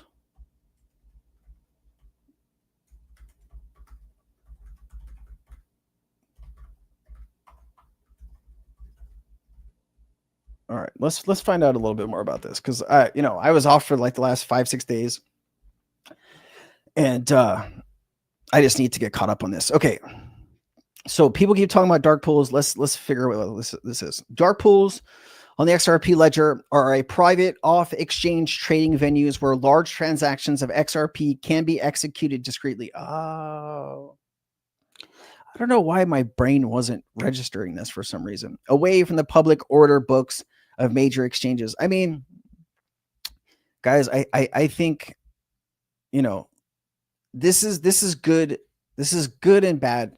You can see both sides of it, right? The good thing here is if there is a huge sale of XRP, it won't affect the charge. But the bad side of it is if there's a huge buy of XRP, it won't be, counted on the retail side because you have these pools. So I understand both sides of it. I think you still need these pools regardless. Especially, let's say the United States wants to, they want to pay off debt with crypto, right? Eventually, the U.S. government is going to have to sell crypto, right? Whether it's Bitcoin or XRP or whatever it is, right? Unless they're going to back up the currency with crypto, which would be really interesting, but that's a whole nother conversation. But yeah, I mean, you're going to need a place to sell that Bitcoin or that XRP. I mean, it's not going to be bad when if XRP goes to, hundreds or thousands of dollars and you're trying to exit, right? If you sell it on the open market, you're going to have huge arbitrage, right? If you could sell into a dark pool, get all your money and be out. I get it.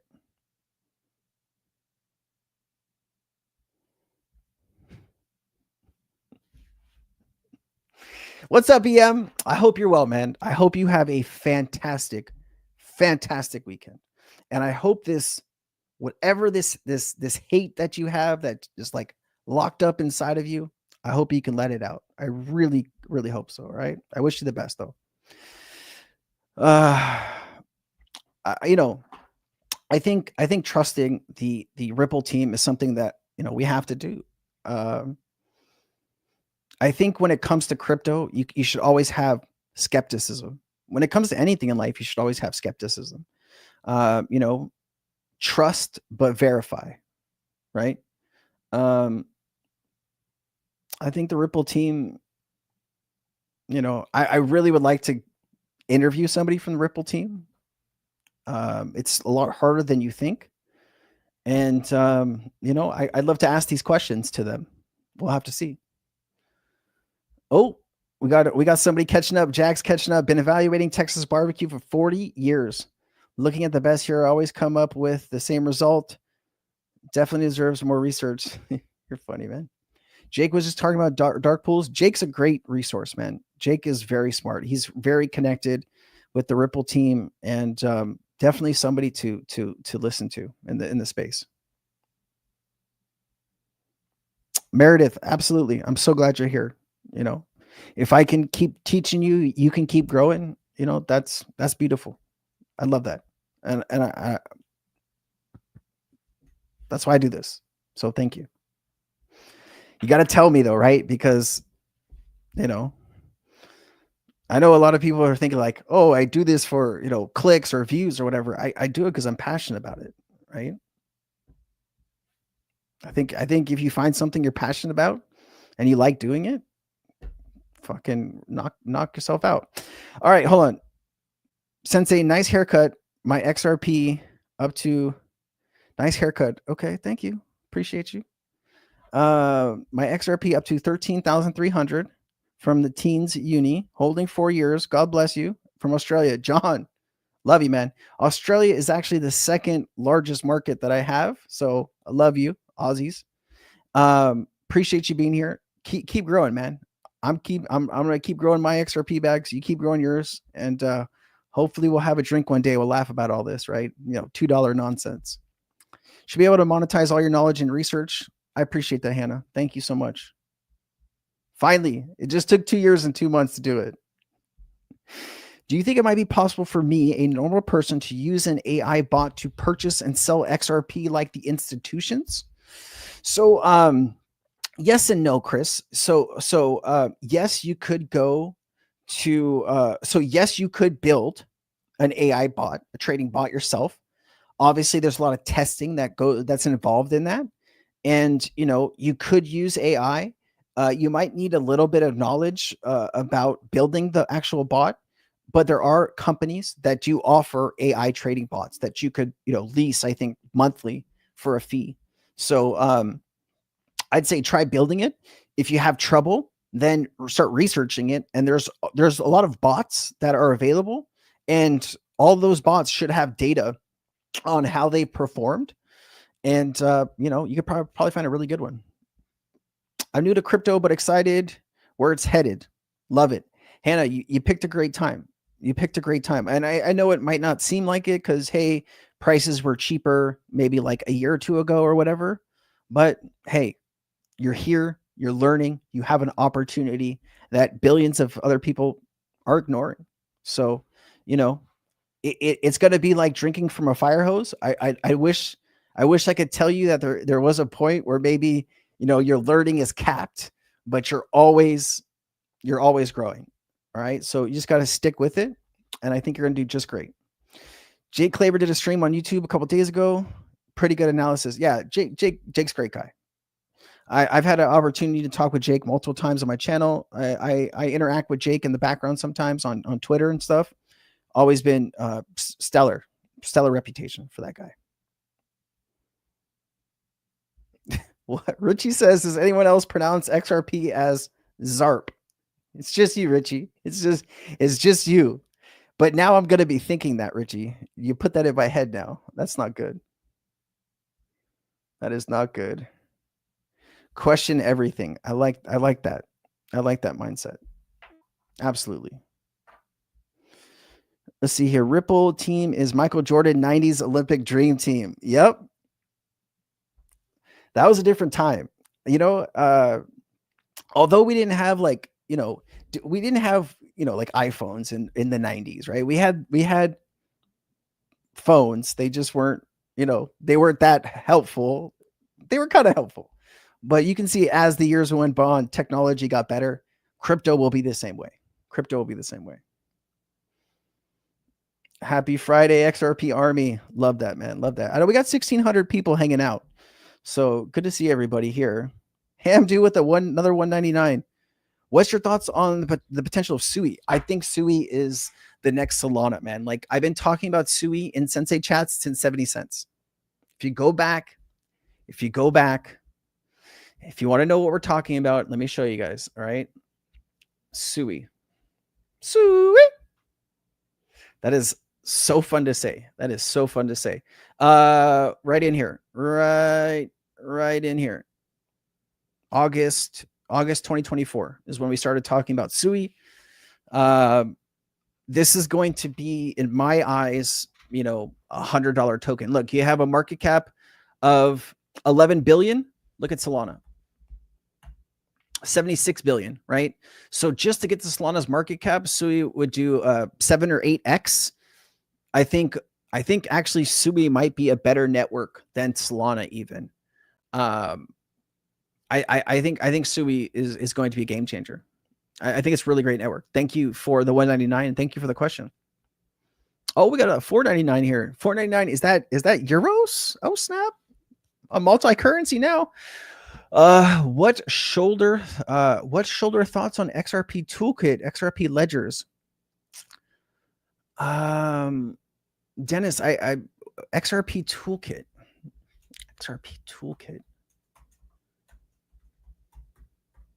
Okay. XRP toolkit.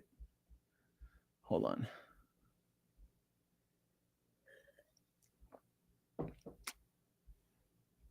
I mean, it's just a bunch of like wallets. Give me some more context, Dennis. I'll be looking for more context on that. I appreciate the 499 though. See here, Chris, as always, thank you. I believe you to be the most honest source of information. I'll pick your brain again soon, man. Hey, anytime, Chris. Thank you so much for being here. And it's an honor to grow with you and learn with you. And I will do my best to keep it straight and straightforward. Even when it's not what I want to hear or what I want to say, I'll make that promise, man. All right. So Dennis says, what's your thoughts on XRP toolkit ledger wallets? That makes more sense. Thank you, Dennis. So I'll tell you, I can only tell you what I use, right? And that's all I know, right? So I know a lot of people have talked about a bunch of different wallets, but the was it Zamin? No, what did they changed the name, didn't they? Hold on. Or is the name Zamin now? It's the XRP wallet. Yeah, Zamin. So I use that on my phone, Zamin, right? Like NFTs or different things I'm doing DeFi related, or if I'm buying like, let's say a meme coin, I'll use Zamin. But if I'm storing XRP long term, there's only two places that that I feel that are comfortable for me. Okay. And that would be Ledger. And I have some XRP on Coinbase. And I know people say you're not supposed to just, store crypto on Coinbase. It's not a lot. It's not a lot. But I do, like, I'm actively buying on Coinbase. That's where I buy my XRP. And I've always used Coinbase. I like Coinbase. I feel safe with Coinbase. And actually, Coinbase and me just started working together too. So, if you asked me before I started working with Coinbase where I buy my XRP, I'd still told you Coinbase. But I have a marketing deal now. I'm working with Coinbase and their marketing company. So I'm going to put out a few shorts in integrations with Coinbase. So I like Coinbase, man. Chris with the 199. Appreciate you, Chris. Thank you so much. I hope you have a great weekend, Chris. Thank you so much. Feed the babies. Always. Thank you. Thank you, Chris. Let me see here. What are your thoughts on XMR? XMR. Is that Monero? XMR. Monero. Yes. See? XMR. I think tokens like Monero have a place. I think when you're talking about privacy tokens, Monero is probably the biggest one, at least the when it comes to my mind when you're asking about privacy tokens. I have not researched Monero at all, like maybe the past 2 years. So I probably wouldn't be the best person to answer this question. They could be working on some truly incredible technology. I just don't know. And I'm not the best source for that information. All right. But thank you for asking. See here, President Trump wants to give some type of tax benefit for long-term capital gains. So he wants to do that. Yes. Wanting to do something and actually doing it, you will find are a politician's, gimmick. Politicians are always going to tell you what you want to hear, but you actually have to pay attention to what actually happens with what that politician says. So it sounds great. I hope it happens, but there's been nothing put forward yet that I've seen. Not saying there's been nothing put forward, but I don't know if they included it in their funding bill for the government. I'd have to go in and take a look, but I didn't hear anything about this. But let's search it up. Let's search it up. Let's use Perplexity. Let's do this. Let's refresh this. All right. So President, share this tab. President Trump has spoken about giving Americans tax benefits for crypto. What was it? For President Trump, long-term tax benefit for long-term capital gains. Crypto for long-term capital gains. Has anything been passed about this? Let's find out. I use Perplexity I wish like Perplexity paid me money to talk about them because that would be real dope. But I use Perplexity for a lot of stuff here, guys. There's been no significant discussion or proposals regarding giving Americans tax benefits for holding cryptocurrencies, especially around eliminating or reducing capital gains on certain crypto assets. However, as of May 2nd, 2025, no law or official policy has been passed that grants American tax exemptions or special benefits for long-term capital gains in crypto. So all we have is maybe a promise, but nothing official. All right. But great question. I appreciate you asking. Dennis, $4.99 again. Dennis, thank you, man. Sorry, you didn't have to redo this, Dennis. But hey, I got XRP toolkit up here. Let's take a look at it together here. I wanted to address this. Thank you again for the $4.99. So is this what you're talking about, Dennis? Here, I just want to make sure we're on the same page here, bud. I think you're asking me about XRP toolkit and is this safe? And I think XRP Toolkit is by the devs or some devs in the XRP ecosystem. And so I believe this is safe, but I have not used this, right? 2009 to 2025. Usually, if it's a scam, they're not going to withstand 6 years. But I would still do some extra due diligence. Like they have documentation, you can get in here and find out about them. I'd also search them on like Twitter and other socials and things like that. Damn, Dennis, you're good, man. You don't got to give me any more money. We are addressing this. Thank you, man. You give me like 30 euros. Like I could buy, 13 XRP with that, and I probably will. Well, sorry, that's Luna's money, but I'll use my own money to it. All right. I think we addressed this, Dennis. We good? I'm pretty sure this is safe, but you always got to do some extra due diligence. Don't just take my word for something or somebody else's word for something. You need to like take it on upon yourself, research it. But from what I remember, XRP Toolkit is a legit source. Okay. Man, there's so many things flashing on my screen here. Do you trust iTrust Capital for tax benefits, hopefully staking? So I have no experience with iTrust Capital. I've heard people like Kevin Cage and maybe some other crypto influencers talking about them. I have not seen any negative press, but I haven't been looking.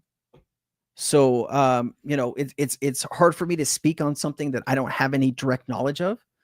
But the things that I've heard, it sounds legit. Oh, it's not euros, it's Great British pounds.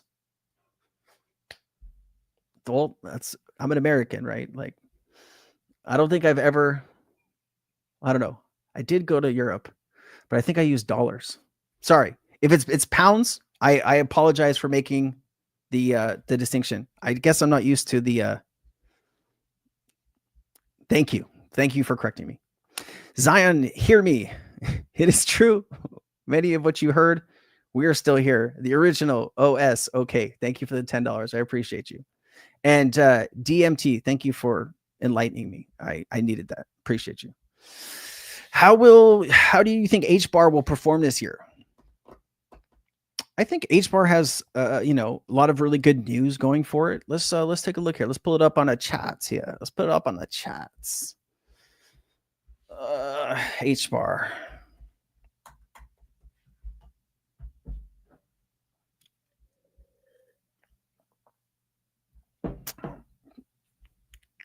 So at the low here, 4 cents. I mean, this is obviously the time that you should have been buying HBAR, right? But it was at 33 cents and 36 cents, 37 cents not too long ago. This was just in the beginning of 2025. So, you're only at a $7.8 billion market cap. If Hedera went to like, let's say, XRP level, you'd be looking at a 20x in price. It's not crazy to think Hedera is going to be a few dollars here at the end of this cycle. Not crazy at all. I think Hedera is, like when I talk about good assets, Hedera is in that conversation. XRP, Hedera, Ondo, Axelar. I mean, like in the top 10 or 20 tokens, it would be XRP, ADA, HBAR, Algorand. And then we start getting a little bit lower, then you're like XLM, Ondo, or AVAX, Chainlink. Chainlink is very important. Very important. Man, I love seeing all these colors on my screen, guys. Like this is really fun. Like if you're on my side, you want to see what it looks like from my side? Here, I'll show you this. Check this out. Here, this is what it looks like. This is what it looks like when I'm sitting here staring at this thing. So this is what it looks like. It's kind of fun with all the colors, Anyway. All right, let's do this. We are rounding 2 hours and 20 minutes of this chat. since it is Friday, I want to spend maybe another 5-10 minutes here answering any more questions that you guys might have. And then I will wish you all a fantastic weekend, and we'll catch back up on Tuesday of next week. So is the Matrix that old? How old is the Matrix? Let's see. How old is the Matrix movie? When was this? 1999. Good time, bro. Good time. Look at this. 1999. Man, the 90s were just such a different time for movies. Remember 90s movies? Like, remember when you used to just go to the theater? I feel like people don't go to the theater anymore since COVID, you know? I think I've been to the movies 2 times or 3 times since COVID.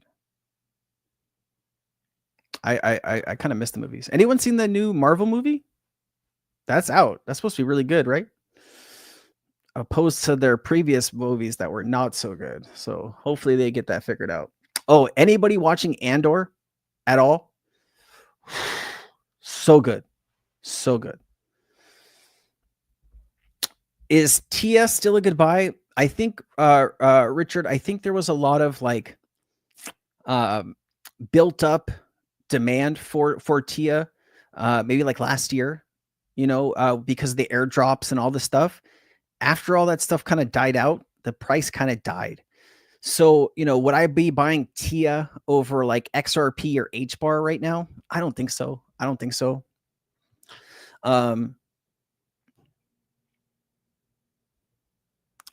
Me personally, no. I mean, there's always room for infrastructure, but it really kind of comes down to like who's actually buying it, right? So here, if we take a look at TIA, let's just take a look here at what the volume levels are. Let's take a look here. Let's TIA 253, right? Like, would you be buying TIA right now, or would you be buying like XRP or like, I mean, this did have, look at this, high of $20, but like this was over a year ago now. This is 14 months ago, 15 months ago when you had this high. And ever since then, you just had this complete. And then, circulating supply is 620 million, max supply is 1.1 billion. So you're going to have more token dumps. I don't know. I think there's other assets that might be that might perform better personally. But thank you for the question. Bad Bugs, isn't that bad? Is it Bad Boys? Bad Bugs? Is that a movie? Bad Bugs? Flare's undervalued. Yeah, you're probably right. TARS AI. So TARS actually on Solana. TARS is probably one of the key AI projects that I've seen. I've been working with them for like, I don't know, 8 months or something. I've done 6 or 7 videos. It's always pretty impressive what they're doing in that ecosystem.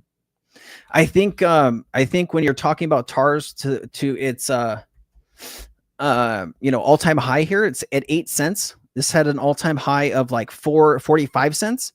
I know the TARS team has been working on buying tokens back and selling them, or excuse me, buying tokens and burning them.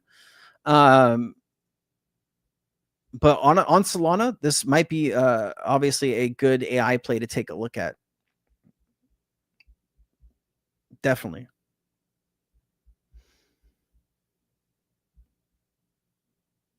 Is Flare a good buy? I mean, Flare was a good buy, a week ago. Still a good buy now. I mean, it hasn't moved too much, but probably. Bed bugs. What you gonna do? You're funny. Is there any other altcoin buying up other altcoins? Is there any other altcoin buying up any other? I don't know. I try to find as much time. Virtuals is doing good. Yeah. We were actually AIXBT called that at like 8.5 million. That went up to like 800 million. That did 100x. There's a bunch of those virtuals that we called pretty early inside of Cryptonaires. Looking back now, I probably would have played it a bit differently. But still brought up the information. We talked about all of that stuff months ago in here. What's good, Jordan? How's it going, man? What's the slow day? It's kind of slow. I mean, 1665, not too slow. I mean, we got some good people here. We've had like 3,000 some days. 1,600 people is not bad. More people watching on Twitter. We got 1,300 on Twitter, 1,388, only 285 on YouTube. All right, guys. I think that's all the energy I have today. So I appreciate you. Thank you for spending this time with me. Thank you for all the donations. Thank you for just allowing me to, in your home, spending this time with you, going over the crypto knowledge. I hope you're learning. I hope you're growing. I hope you have a great weekend. What does someone always say on Twitter? Or go outside and touch some grass. I don't know. Go outside and enjoy the weekend. Push out all the stress. I'll see you back here on Tuesday. I'll have a bunch of new information. I'll answer your questions too. And take care, guys. Aloha. Peace.